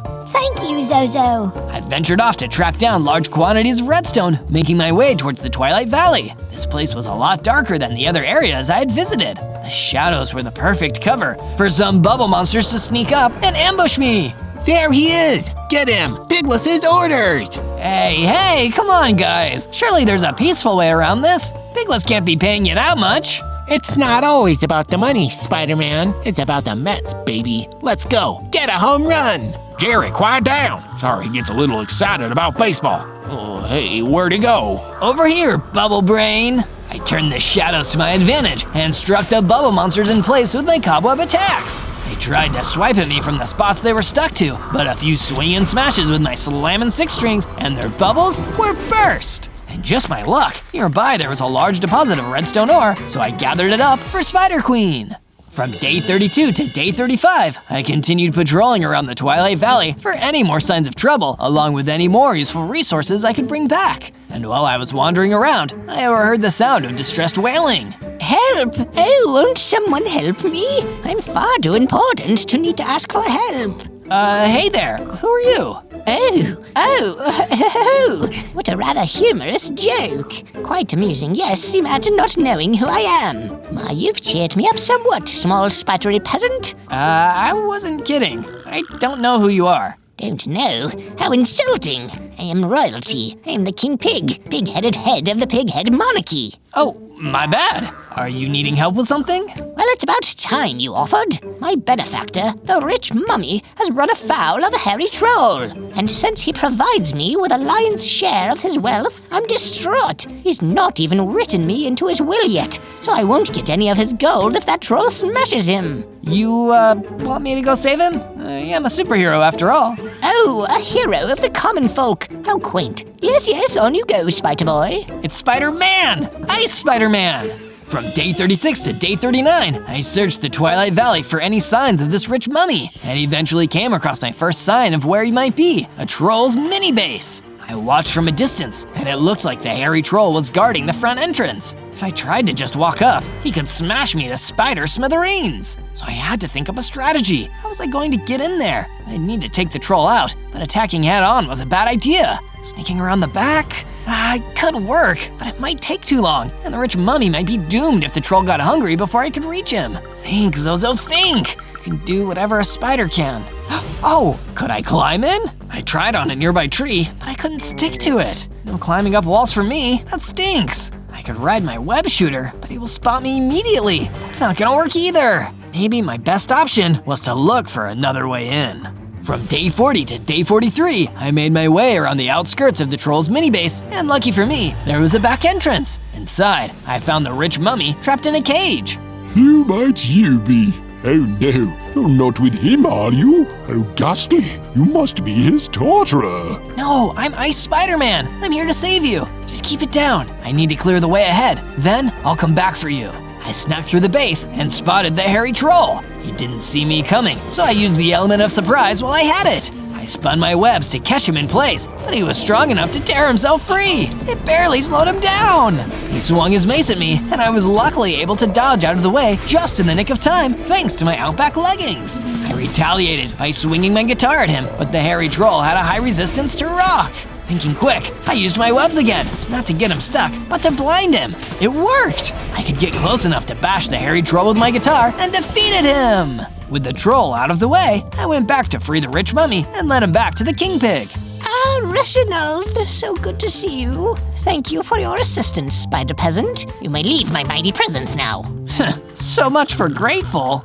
From day 44 to day 49, I finally made my way back to base to deliver the redstone blocks that Spider Queen needed. This is perfect. Exactly what I needed. Zozo, you make the rockin' world go round. It was no problem, Spider Queen. Can't wait to see what you do with it. It was then that I took a look around the base. The whole place was in a real sorry state. I decided now that I had a moment to spare, I'd dedicate some time to cleaning up and improving the base with some defensive upgrades. I built a sturdy perimeter wall to stop any intruders from getting in. By the time I was done, Spider Queen had something to show me. Ta-da! Open your eyes, look up to the sky, and see! Wow, that's really something, Spider Queen. Thanks, Zozo. It's not quite done, but it'll rock you when it's finished. From day 50 to day 53, I awoke to the sound of a struggle. Spider Queen was in trouble. Zozo, help! Help me! I want to break free! I've got to break free! I rushed into action, but as soon as I stepped out of my room, I was greeted by a gang of bubble monsters. Rise and shine, ICE Spider-Man. I didn't order room service, guys. It's on the house, no charge. Speaking of, boys, charge! Outside, Piglet had arrived, and she was sending in hordes of her bubble minions to attack. I hadn't even had breakfast yet, and now I had to fend off monsters with all of my might. Good thing I got in my 8 hours last night. We got the Spidey you're looking for, boss. You idiots! That's the musician! I wanted the little brat in blue pajamas, not Leggy Mercury here! I was still battling the bubble monsters. By the time I had finally burst every last one of them, I had gained enough XP to level up. Wow, I've heard some people start their day with a workout, but this is insane! I now had 50 hearts and a new ability, Ice Blast! I was quickly becoming the coolest superhero around. There was one problem, I'd lost my musical guest in the process. From day 54 to day 57, I decided my only option was to return to the pompous King Pig and see if he knew where I could find Pigless. King Pig, Pigless. I wonder if the two of them are related. Yeah, probably just a coincidence. A short journey later, and I was back in the Twilight Valley. All I had to do was listen out for the sounds of stolen moneybags, and sure enough, I found the monarch in front of his castle. Oh, you're back. Spider something, wasn't it? Did one of my servants send for you? No, I'm here to ask you some questions. And since you didn't even thank me for saving your friend, I'd say you at least owe me a little bit of your time. My time is very valuable, like all the jewels and gemstones my servants brought me from far away. But I suppose I have a few moments to spare. My friend was taken by Pigless. I need to know where she is. Pigless? Pigless? Do not speak that name! You know each other then? She's a traitor to the crown, a deserter. She stormed out when she figured out she'd never be next in line to the throne. Gave her a real complex. She feels like she's better than everyone, but still not good enough if she can't rule. Wait, so does that make her your sister? Or no, cousin? Royalty is confusing. Kinda seems like a lot of fuss over nothing. Nothing? How dare you? We uphold a proud and noble tradition of theft. A tradition of tradition. So where is Pigless now?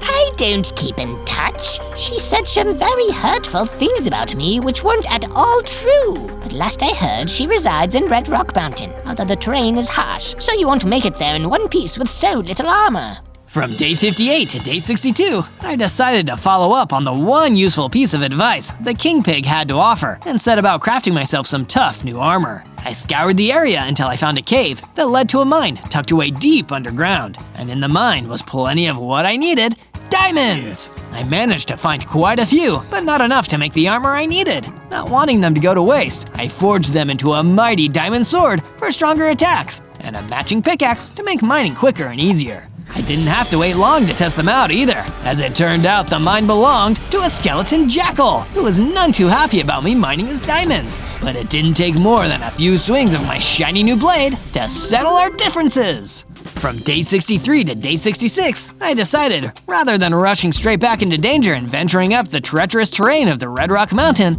I hiked back to base to catch up on some rest. That way, I could be ready and refreshed when I set off to save Spider Queen. But speaking of Spider Queen, when I returned to base, I was met with a saddening sight. Her statue, left unfinished now that she'd been captured. I thought about completing it in her honor, but it felt too much like admitting defeat before I'd even tried to save her. So instead, I left it as it was. She could have the satisfaction of finishing her hard work once I'd gotten her back in one piece. Knowing her, she was probably looking forward to it. I settled in for the night, right in Spider Queen's bedroom. That way, I feel closer to her. Watch till the end of the video to see if we manage to save her. And why not click that subscribe button down below to stay tuned for future videos. From day 67 to day 70, I made my long journey towards Red Rock Mountain, scaling the dangerous Crimson Cliff Face and being careful to watch my step. One fall, and it could be all over. As I descended from the peaks, I spotted a path. I followed until I saw the looming structure that Pigless had made into her base, and the whole place was massive and absolutely crawling with her minions.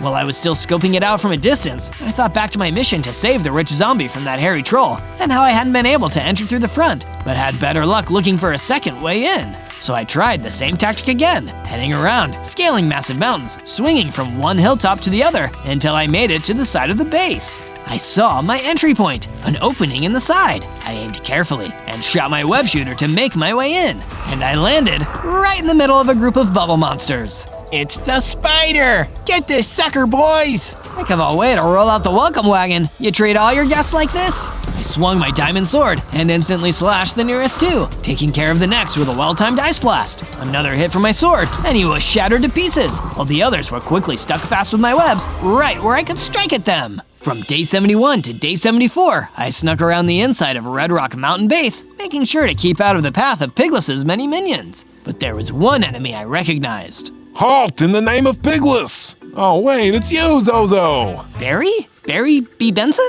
Black and yellow, hello! How are things with you and your wife? Hard to say. We're still going through it. We're planning to go see a concert soon. She likes jazz. That's good. So you're not gonna attack me? Nah, you're good. I just need to think about some things. It wasn't hard to see that his heart really wasn't all in on working for Pigless. It's a good job. I mean, there's not a lot of coverage, no dental, stuff like that. I'm gonna go. Oh, sure. Listen, I shouldn't tell you this, but check the chest in the room up ahead. There's some handy stuff in there. I went to investigate and found myself the proud owner of a full set of diamond armor. Whoa, Barry wasn't kidding. Now I can match the speed of a spider with the protection of diamonds. From day 75 to day 78, I explored a little more and found where Pigless had left Spider Queen trapped in a big cage. She'd clearly been singing to herself to keep her spirits up, but by now, she was just yelling in case any of the bubble monsters were passing by. I just gotta get out of this prison cell. Someday I'm gonna be free. Oh, look, I want to break free. I've got to break free. Now? Please? Easy come, easy go. Will you let me go? Now's good for you then? Zozo! Oh, you're a sight for sore eyes. I've been so bored cooped up here. I want to get out and have fun. I want to ride my bicycle. I want to ride my bike. You have a bike? But you've got 8 legs. I think it's a metaphor or something. Well, I've got just the thing to break you out. Gunpowder? Gelatine? Dynamite with a laser beam? Close. It's a diamond sword. With a swing of the blade, I cracked open the lock and sent Spider Queen back to our base. She rushed off, and not a moment too soon, because Pigless had found me.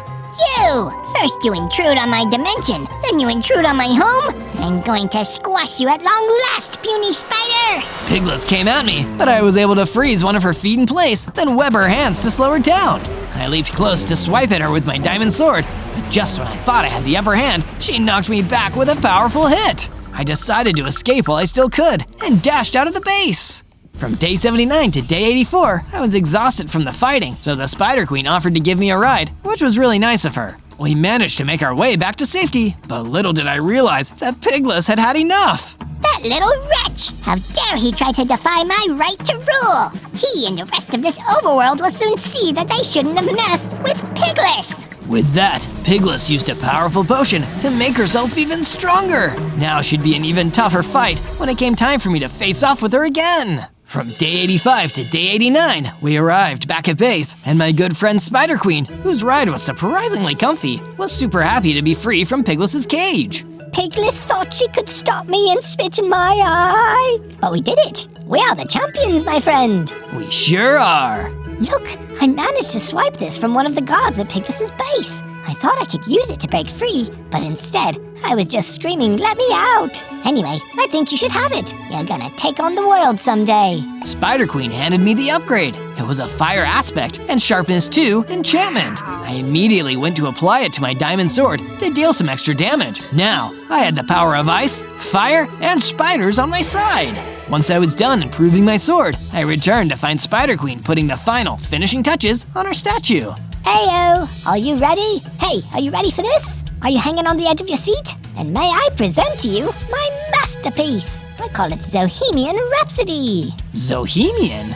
Named after you, of course, Zozo. I can't keep living without you by my side. I like it. Makes me feel ready to take on Pigless one last time. Well, you better be careful. I saw she had a whole cabinet of potions to make her stronger. Her bubble monsters steal them from King Pig's cellar and bring them back to her. Huh, maybe I can intercept them and take a potion for myself. That ought to level the playing field. And that way, you'll keep on fighting to the end. From day 90 to day 94, I headed back towards the Twilight Valley and followed a trail that the bubble monsters had left from the King Pig's palace to a small camp they had set up nearby. Just like Spider Queen had told me, they had a potion of power, but it must have been the last one left. Yep, that's the last one left. Hey, boss, question. If Pigless had us stealing all these here potions, why doesn't she give each of us one? Then we'd all be a tougher army, and she could overthrow the King Pig. We're not about that kind of talking. The potions are for Pigless. I webbed the closest bubble monster in place, slashing the other with my newly enchanted fire aspect diamond sword. The heat popped them in an instant, and before the other two could get free, I cut them down too. I retrieved the last potion of power, but waited before I drank it. The King Pig's palace was only a short walk away, and maybe I could get one last favor from him. From day 95 to day 97, I walked right up to the King Pig's throne and showed him what I had recovered. You know what this is? Why, that's an excellent vintage. 1 glass is worth the yearly wages of my entire staff. You'd better put that back in the cellar with the others before I have you executed. There are no more others. Pigless had been sending her minions in to steal them from right under your nose. Pigless? Something must be done about that treasonous traitor. I'll take care of Pigless, but only if you let me keep this potion and be way nicer to your servants. In fact, stop hoarding all this fancy expensive stuff. Learn to share. Share? What is that? I'm not familiar with this common folk slang. You have a whole library here. Look it up in the dictionary. After a few moments of learning what sharing was, the king pig returned. Preposterous! If how do I pronounce it? Shared, I wouldn't have all my power and riches. But that might not be such a bad thing, if even a fraction of your wealth might improve the lives of other people. So if I, say for example, just gave you this netherite armor, then how would that improve anyone's life? Well, with that, I could take down Pigless, which is also what you want, isn't it? Yes, but confound it! What commoner wizardry is this? You've confused me. I need to go lie down. Here, this is yours, I think. With that, the king pig handed over an entire set of netherite armor. Now I had the most powerful protection against Pigless. On day 98, I returned to my base to make the final preparations I needed to ahead of my big battle with Pigless. I had my diamond sword at the ready, enchanted with a powerful fire aspect for added flaming damage. I had my netherite armor on, ready to defend me against oncoming damage. Plus, I had my ICE Spider-Man powers at the ready. I even tested out my ice blasts and cobwebs, and they were ready to go. Before leaving though, I stopped by Spider Queen's room to tell her how to get to Max's neighborhood. If I didn't make it back, she would need a safe place to live. Now there was just one question. What was going to happen next? If you think you know, then leave your answers in the comments. And while you're there, tell us what video you'd like to see next.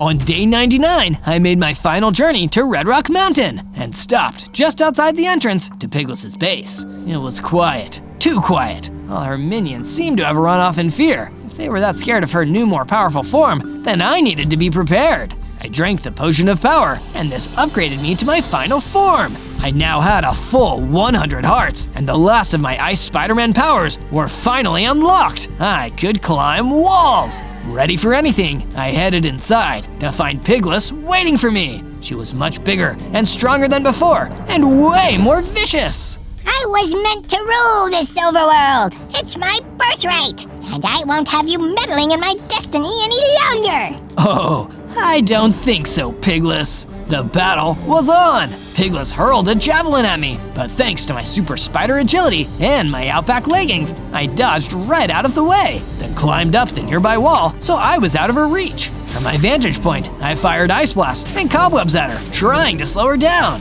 Get down from there! She threw another javelin, and I went to get out of the way, but I timed it wrong and fell. I quickly picked myself up and got back into the fight. It was the toughest of battles, but Pigless seemed to be overexerting herself. I managed to keep dodging away, climbing the walls, and using my webs to slow her down, until finally I landed an ice blast.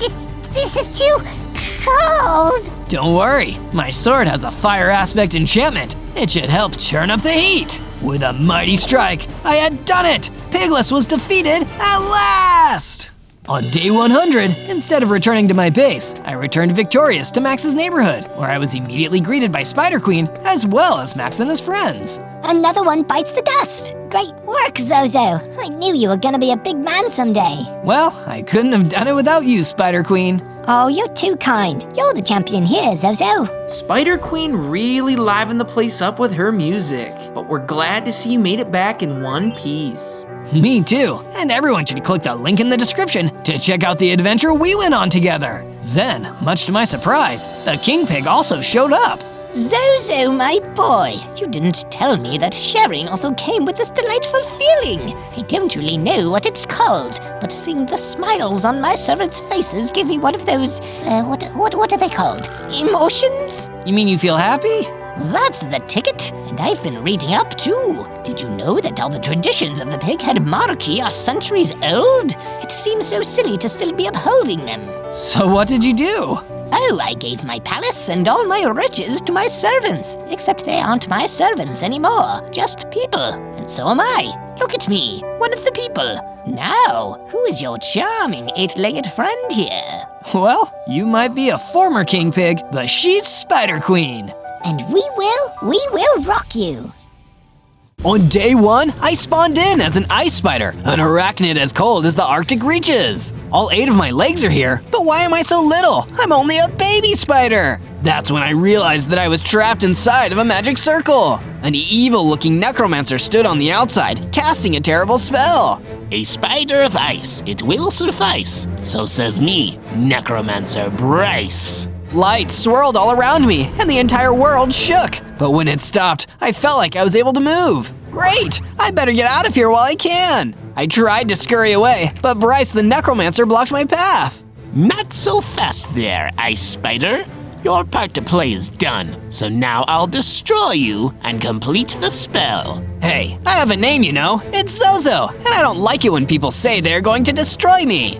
Oh, it's nothing personal. That magic spell I just cast is going to destroy the entire world 100 days from now. What? The entire world? You do realize that doesn't make it better, right? But it does make it destroyed. The ritual also says that I should sacrifice the ice spider used in the spell for best results. Well, it's not going to be this ice spider. I'm leaving, and while I'm at it, I'm gonna find a way to counteract your spell. I bolted for it as fast as my 8 legs could carry. Instead of chasing after me, the necromancer Bryce just laughed wickedly to himself. Easier said than done, my arachnid friend. The world's destruction is close at hand. On day 2, I managed to get far enough away from the necromancer Bryce that I could take it easy. I looked around in wonder at the glowing ancient forest around me. I also noticed that I had 10 hearts and that my hunger gauge was lowering fast. It looks like running for my life from a destruction-happy evil necromancer really works up an appetite. I searched around until I found a tree that had apples in it for me to take. Then I ate the apples until my hunger meter was full again. Surviving all alone in this world as a baby spider isn't so bad. I'm really getting the hang of it. I wasn't alone for long though, as I saw a couple of skeleton vanguards appear out from between the trees. There you are, Ice Spider. We shall get rid of you for our master, the necromancer Bryce. He must really want to sacrifice me if he's sending skeletons to do his bidding. I tried to fend off the skeleton vanguards, but my spider bites didn't have much of an effect on creatures made of bone. Give up, Spider. The world is doomed, and your sacrifice will seal its fate. The mobs kept attacking, bringing me down to my last few hearts. I thought I was doomed. But then, an energy blast distracted the skeleton vanguards and made them run away. Out of nowhere, an illusioner appeared. I realized immediately that they must have been the one who cast the spell. Follow me, little ice spider. I'll take you to my camp. We'll be safer there. You saved my life, so I guess I can trust you. On day 3, the illusioner took me to his campsite and cast a protective illusion barrier around both of us so that the mobs wouldn't find us. You're pretty good at casting spells, illusioner. Please, call me Alan. Illusioner Alan. Okay, Alan, you're pretty good at casting spells. Thank you for saying that, but unfortunately, there are mages far more powerful than me in the world, and some of them are using their gifts for evil. You mean like Necromancer Bryce? Is it true that his spell will end the world? Not if we good mages have anything to say about it. Soon after, another mage arrived at the campfire. This one was a wind caller with the power to, well, call wind. I'm Wind Caller Windy. I'm here to see the ice spider. That's me. I'm Ice Spider Zozo. Oh, the winds are truly blowing in our favor. You, my amicable arachnid, might be the key to saving the entire world from destruction. Necromancer Bryce's ritual can be stopped by a more powerful spell as long as he doesn't sacrifice an ice spider. So as long as I'm alive, there's a chance that you mages will be able to stop him. We'll need your help too. We can battle his henchmen and travel to places which would be too dangerous for us. You can count on me. I might still be a baby spider, but I won't let the entire world down. From day 4 to day 5, I began to make use of the trees around me to gather wood for a wooden pickaxe. Because my starting area was a forest, it didn't take long to have enough to craft the tool. But wood wouldn't be good for long if I could do better. I mined into the ground with my wooden pickaxe for some stone and quickly upgraded to a stone pickaxe. With the new and improved stone tool, I was able to gather even more stone to use for building and crafting. First, I made a stone sword to defend myself with. Next, I started building a strong shelter where I could stay safe from Necromancer Bryce and his undead minions. Illusioner Alan had chosen to come with me. His illusion spells would help keep me safe while I built the base. Thanks for all your help so far, Alan. Remember, Zozo, do not rely on magic. It cannot keep every mob away. I soon understood what he meant when a skeleton appeared and interrupted my building. Good thing I crafted that stone sword. I drew my weapon and brought down the skeleton with a cup of wax. My victory against the skeleton made me stronger and more experienced, and because of that, I grew out of my baby mode into a regular-sized ice spider with 30 hearts. I can shoot ice blasts now. That is more like it. From day 6 to day 8, I was out exploring in the nearby gravelly mountains when I saw a friendly gorilla being attacked by a slime ball. Get away from me, you slime ball! The slime ball didn't answer. It just bounced and got slime everywhere. You may be slimy, but this ice spider isn't so helpless anymore. I hit the slime ball with my stone sword over and over. It did a good amount of damage, but I was taking damage the longer I stayed in contact with the slime ball. I retreated back to a safe distance and shot the slime ball with an ice blast. It froze the mob solid, so I was able to get in a few more hits with my stone sword while it was immobilized. I repeated this 2 or 3 times with more ice blasts until the slime ball was defeated. Once the battle was over, the gorilla cheered and ran up to greet me. Brr, I was cold just watching that, but I'm glad you're on my side. Of course. I, Ice Spider Zozo, am all about saving others. You're definitely the nicest ice mob I've met. Say, do you think you could talk to the other one I know and tell him to stop trying to freeze me? Sure thing. I'll let him know that's not nice. He's just over here in another part of the mountains. From day 9 to day 10, the gorilla showed me to the lair of the Icy Creeper, a powerful ice mob that seemed to like to cause trouble. Gorilla seemed worried for me. That's how I knew Icy Creeper would be trouble. Are you sure you could talk him out of being mean, Zozo? I can certainly try. I left Gorilla behind and approached the Icy Creeper. His attention was on me immediately, but he didn't speak. It looked like I would need to talk first. Hey, I'm Ice Spider Zozo. I heard you've been trying to freeze the gorilla, and they'd like you to stop. Well, that's very nice, but I'm not gonna. I'll freeze anyone I want. That's so rude. What did the gorilla ever do to you? Nothing, but this is a cold world, and I'm one cold, tough customer. If that gorilla doesn't like it, he can go to another mountain. Don't make me fight you, Icy Creeper. I'd like to see you try.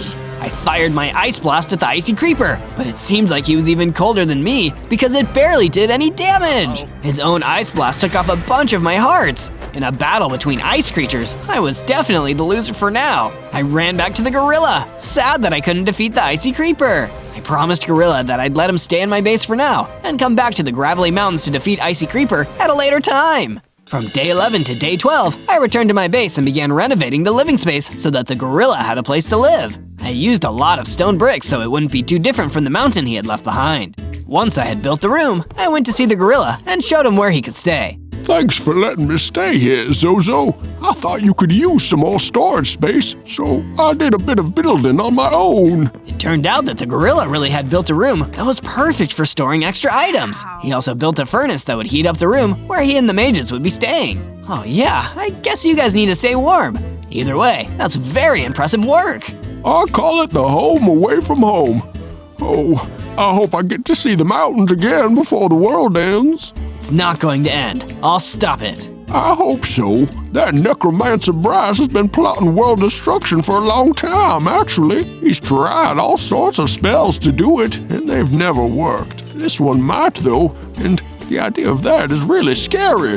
It did sound scary, and I wasted no time getting better materials to help defend myself in case Bryce showed up. Down in the mining area of the base, I went digging for some iron to upgrade my tools. I found some iron ore, which I smelted into iron ingots, then crafted into an iron pickaxe and an iron sword. Back on the surface, I tamed some sheep from the nearby glowing ancient forest and built a farm for them. If that furnace fails, there's always wool sweaters. From day 13 to day 15, I sought out Illusioner Alan for some more advice on how to complete Necromancer Bryce's challenge. I want to save the world as soon as I can, Alan. Is the spell ready yet? If only magic were that simple, Zozo.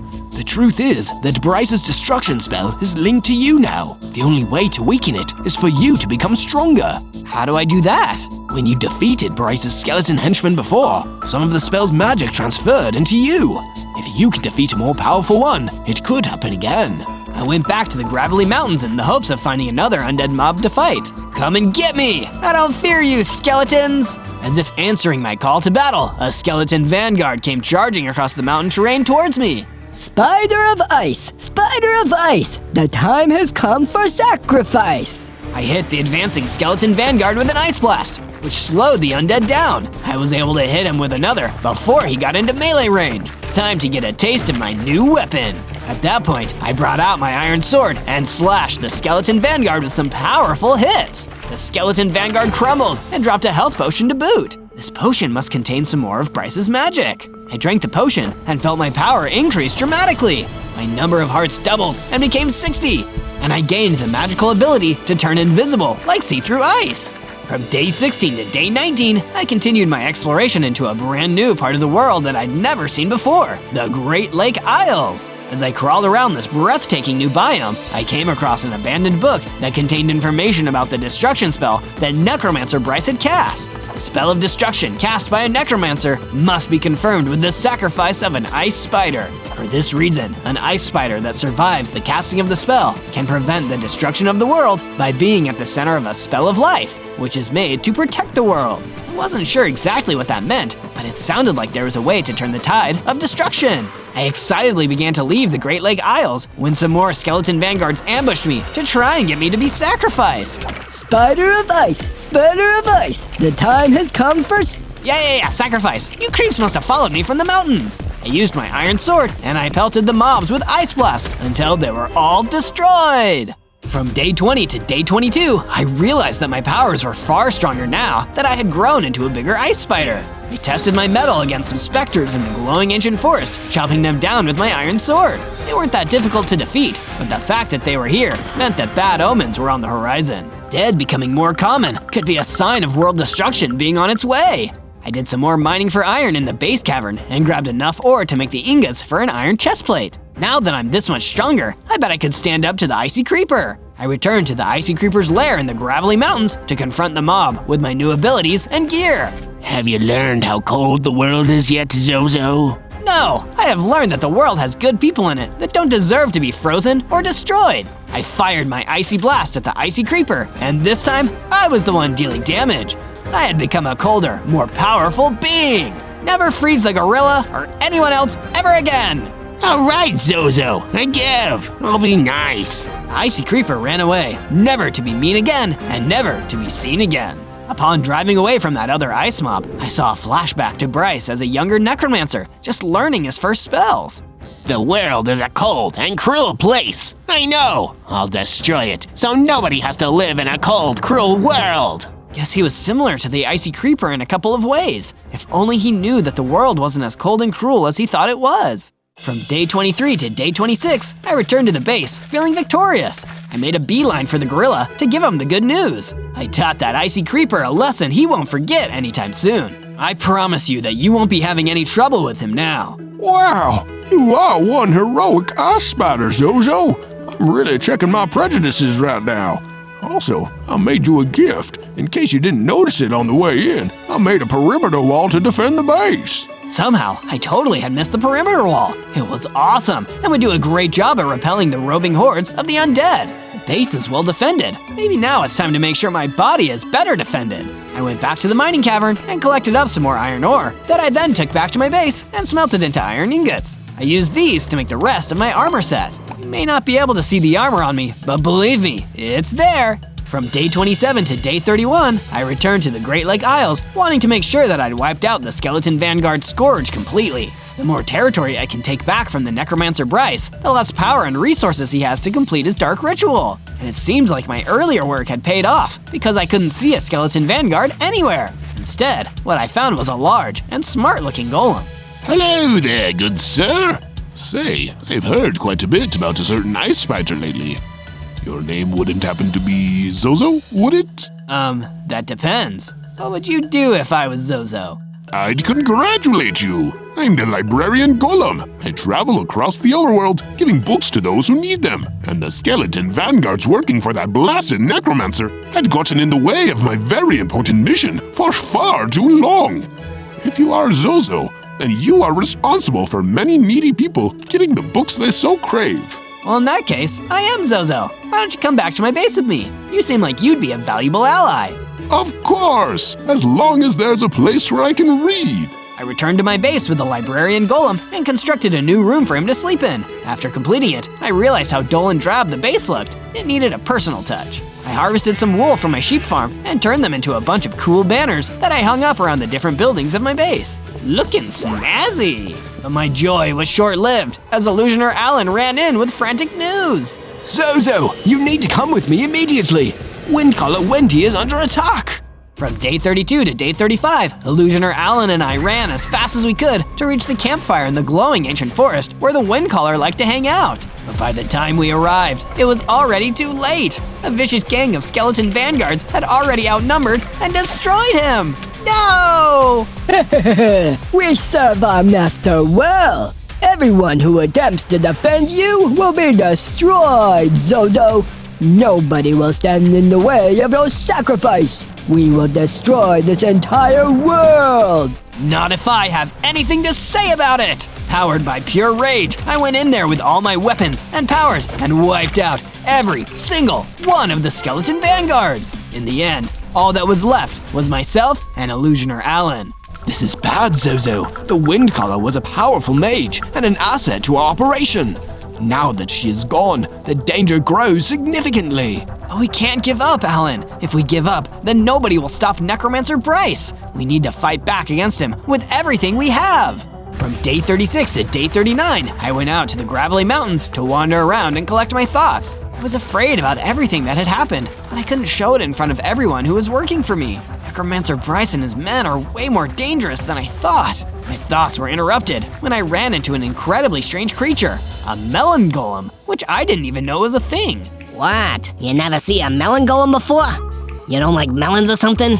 Oh, no, I love melons. I've just never seen a melon golem before. I'm sorry if I've upset you. If you have a favor you need doing, I'd be happy to see to it and give you a hand. Well, now that you mention it, there was an obsidian golem who was giving me some real trouble. Would you mind taking care of him before he hurts me or anyone else? Of course, I'll get right to it. I turned on my invisibility powers and used it to search through the Gravelly Mountains until I discovered the obsidian golem. I used the element of surprise and approached him from behind, attacking him with everything I had.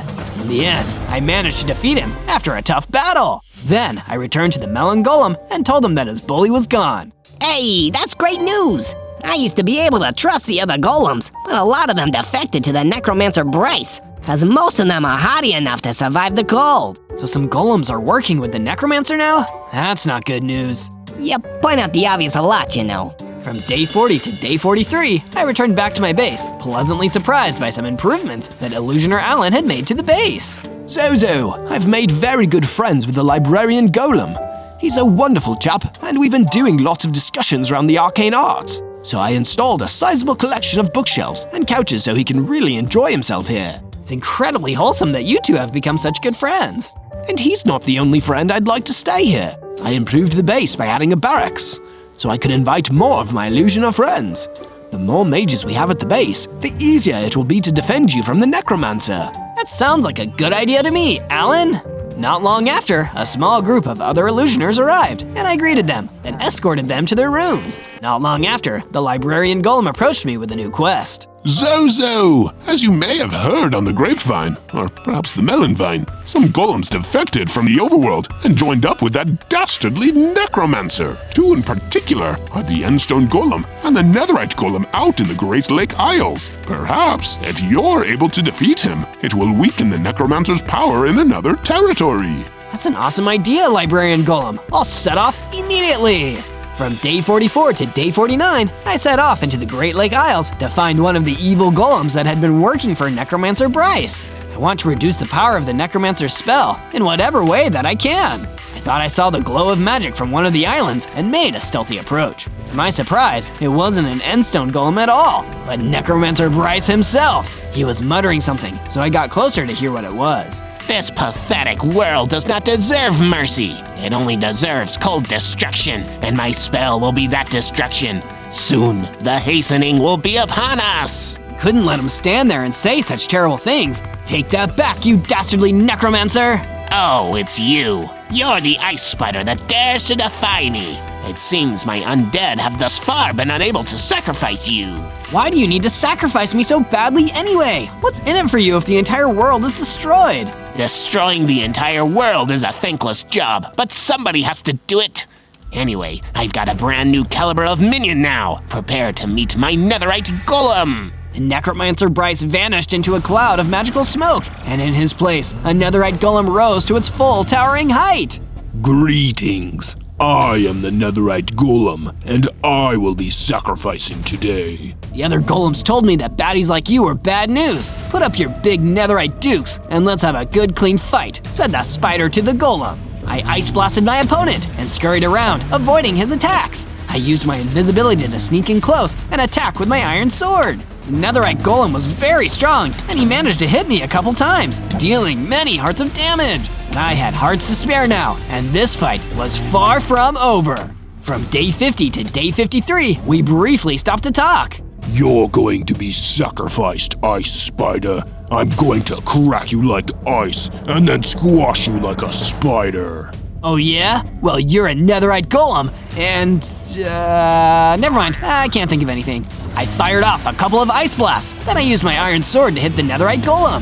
With one more ice blast, I froze the netherite golem and brought the fight to a close with a sword strike. The netherite golem dispersed, leaving behind some mystical diamonds, which were stronger than any material I had gathered thus far. I better hang on to these so I can make a powerful tool out of these diamonds later. With the netherite golem defeated, I felt some of Necromancer Bryce's magic leaving the Great Lake Isles. From day 54 to day 57, I found the other evil golem that had chosen to serve Necromancer Bryce, the Endstone Golem, the exact golem that the library golem had sent me out to fight. This mean Endstone fighting machine was just as tough as the netherite golem I had fought before, so I knew I had to use similar strategies to take it down. Ice Spider Zozo, Golem Slayer! My invisibility proved to be a great way of avoiding attacks, and a mixture of Ice Blast and Iron Sword attacks sealed the deal! Both of the Golem defectors have been defeated now. I can feel the Great Lake Isles are peaceful now. I returned to my base in the glowing ancient forest so that I could tell the tale of my victory to the library golem.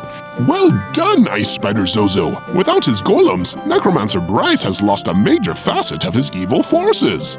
The destruction of the entire world is that much closer to being avoided. I'm just doing my part to stop the spell. In anticipation of your return, I did some research into the original spellbooks that contain the destruction spell. It says that the ice spider needed for the spell must come from the Ice Spikes biome. Have you ever been there before, Zozo? Not that I can recall, but if it's my homeland, maybe I can learn something more about the spell by going there someday. From day 58 to day 62, I used the mystical diamonds that had been dropped by the netherite golem to make myself a diamond sword. Once crafted, the librarian gave me a Frostwalker enchantment book to enchant my new diamond sword with frost. What a neat enchantment, and very fitting for an ice spider. I guess magic comes naturally to me. Because of my new sword, I was inspired to seek out more diamonds down in the mine. Using my iron pickaxe, I dredged up a few more diamonds and made myself a diamond pickaxe. I decided that was enough mining for now, and I came back to see that the living area looked much nicer, and there was even a brand new fireplace. Illusioner Alan was standing by the fireplace, feeling its warmth. It looks amazing here. Is this an illusion?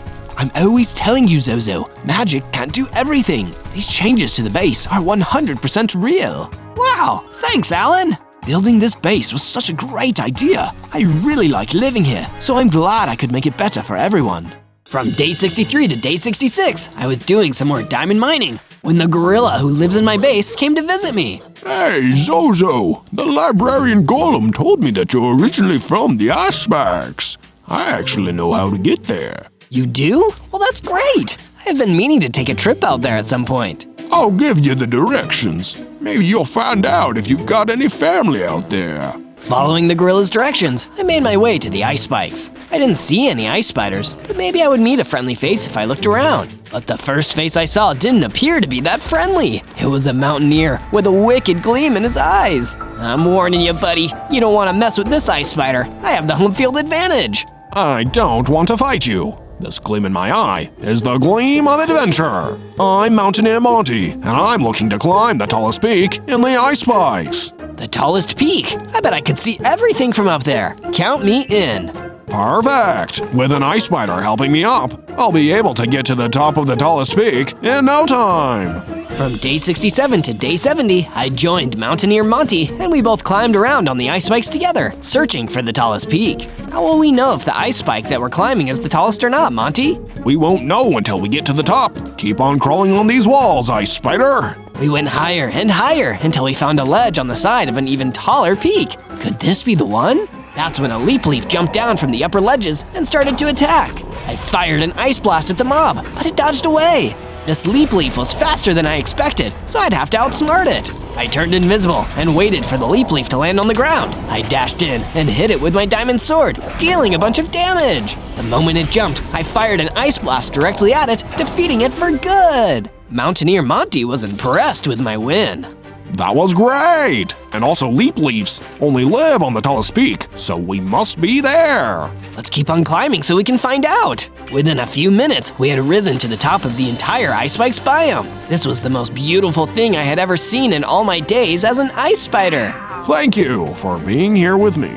Down below, I saw what looked like the lair of a necromancer, a wicked and terrible base. Necromancer Bryce must be here in the Ice Spikes.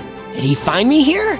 From day 71 to day 74, I descended the peak of the tallest mountain and began to travel through the ice spikes in the direction of the evil lair. I never expected my history with Bryce would go back so far. I need to find out why his lair is here, what happened to the other ice spiders, and of course, how I can save the world from destruction. And if you want to help me save the world, remember to search Zozo to find more of my adventures. Make sure to tell me what you want me to play as next. Down at the base of the mountain, I wandered through a snowy blizzard, only to be confronted by Necromancer Bryce. You've returned home, Ice Spider Zozo, but it's not your home anymore. It's my home, and soon there will be nobody home in the entire world. Your destruction spell will never work, Bryce. Not as long as I survive without being sacrificed. I drew my sword and turned invisible, waiting for an opportunity to strike.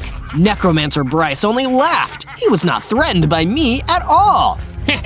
Foolish Zozo! You don't understand what it means that I am here in the Ice Spikes. It means that I've already sacrificed another ice spider. My spell is secure. I froze in place, not from the cold, but from the shock of what Bryce had said. No, you already sacrificed an ice spider, you evil monster! Bryce turned toward the spell and blasted me with a powerful spell that took off almost all of my heart. He was about to fire off another, so I ran away as fast as I could. From day 75 to day 78, I scurried back to the base and immediately shut myself away in the coldest room of the base. I had failed. The whole point of going to the Ice Spikes was to learn more about my origin. But now, I had learned something that made me feel completely hopeless. The entire world really was going to be destroyed, and there was nothing I could do to stop it. Never say never, Zozo. It was the librarian golem. They had come to visit me in my time of regret. But all of the other ice spiders are gone. Necromancer Bryce sacrificed them. I don't think that's exactly what has happened, Zozo. Bryce was trying to catch you off guard so he could sacrifice you. He still needs you for his place, and when he comes for you, we'll be ready. The librarian golem showed me a watchtower that had been installed on the base. It would be an ideal countermeasure to any intruding undead sent by Bryce. Thanks, library golem. And you're right, the world isn't doomed yet. Later on, I consulted Illusioner Alan to see what magical spells he had been working on during my travels. Zozo, I have used all of my magic to create this Kaitha. It is a weapon that will make you unstoppable in battle. Thank you. That's exactly what I need. The moment I took the Kyther, I felt a great surge of power within me. I grew into the ultimate ice spider, the true king of the ice spikes. I had 100 hearts and the ability to warp short distances, combining that ability with my invisibility to really catch enemies off guard. From day 79 to day 84, I made my way back to the ice spikes, trusting that the transformation brought on by Illusioner Alan's spell would give me the ultimate power, and that the library golem wasn't wrong about there being more to learn about my past. In my mighty ice spider form, nothing in the ice spikes could rival my strength. Some specters tried to swoop down and challenge me, but I effortlessly destroyed them with my ice blast. I traveled some more through the cold biome of the ice spikes, eventually finding an Iceologer native to this region. Hello there, Iceologer. Please, call me Iceologer Ike. It's quite nice to meet a spider of ice. There used to be a lot more of you protecting the ice spikes. So I've heard. That was before the necromancer sacrificed them. Oh, there was no sacrifice. Your ancestors fought against him bravely, down to the last spider.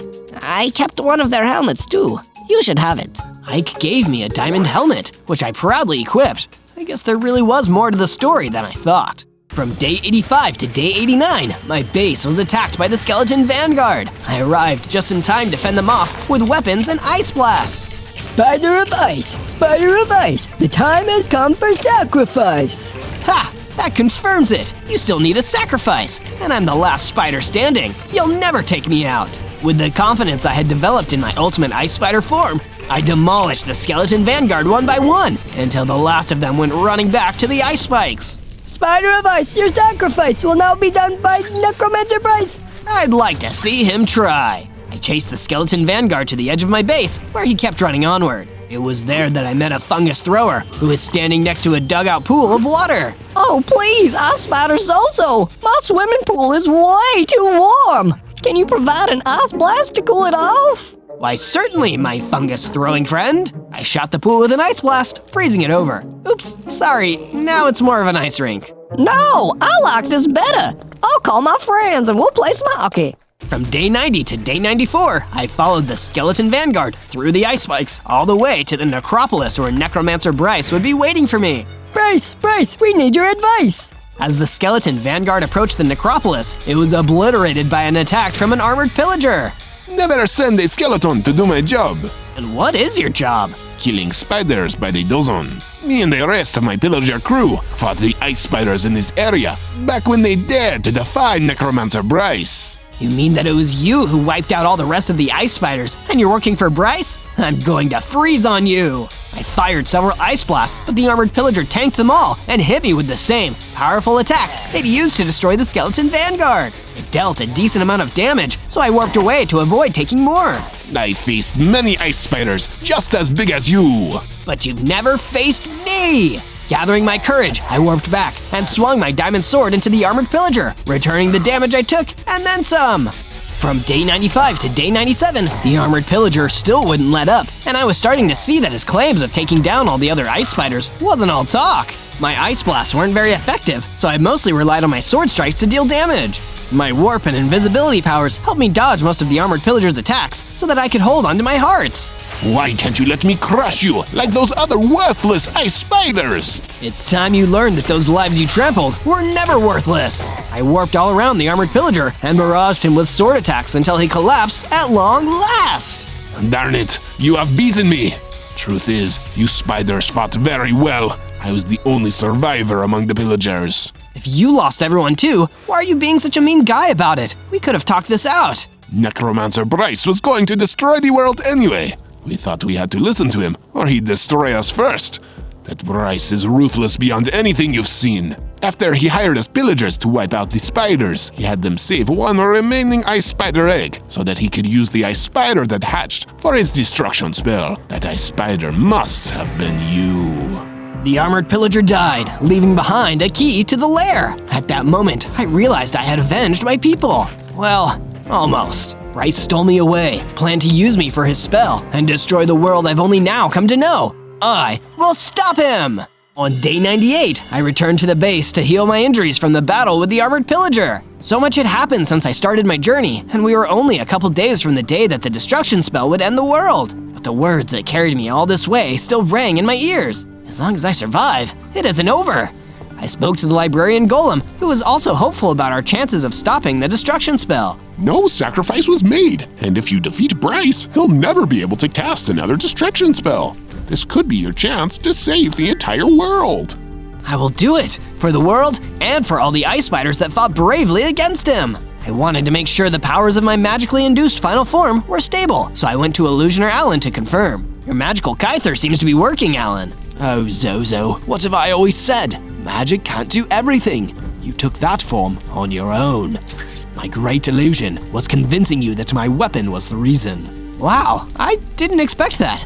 You truly are a skilled illusioner, Alan. But I didn't leave the base without any new gear. The gorilla made sure I had full diamond armor for the battle with Necromancer Bryce. You're a hero, Ice Spider Zozo. I really wish I could have met more ice spiders. As long as there's a world, there's a way. I'll make sure the world is safe after I stop Bryce. Go get that evil creep.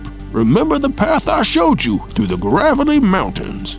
On day 99, I was traveling through the Gravelly Mountains toward the ice spikes on my way to the showdown with Necromancer Bryce. I was intercepted by a whole bunch of skeleton vanguards who seemed really eager to sacrifice me as always. Bryce really rolled out the welcome mat early, huh? Spider of Ice, must we say it thrice? It has to be time for your sacrifice. Even though my strength, my hearts, my gear, and my magic all surpassed theirs, the skeleton vanguards descended on me in great numbers. They're slowing me down. I won't be able to reach Bryce by the day of destruction. I had to retreat as quickly as I could. That's when I ran into the Mountaineer, and he wanted to fight those nasty skeletons for me so I could take down the big boss who started it all. Go on now, ICE Spider! We climbed the tallest peak together. Now face your greatest challenge with pride!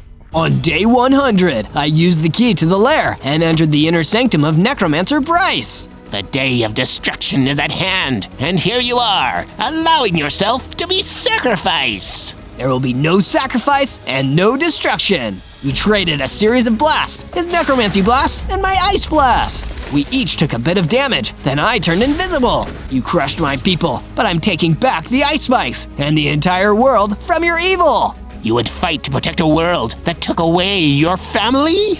The world didn't do that, Necromancer Bryce. That was you! I reappeared and attacked his blind spot with my diamond sword. He began charging up his most powerful spell yet. It was the same spell he almost defeated me with the last time we fought. Necromancer Bryce let the spell of doom fly at me. I waited until the very last second, then I used my warp ability to move out of the way and appear right behind him. You missed me, and now it's over for you. I swung my diamond sword repeatedly with all my might, destroying the Necromancer before he could destroy anything else.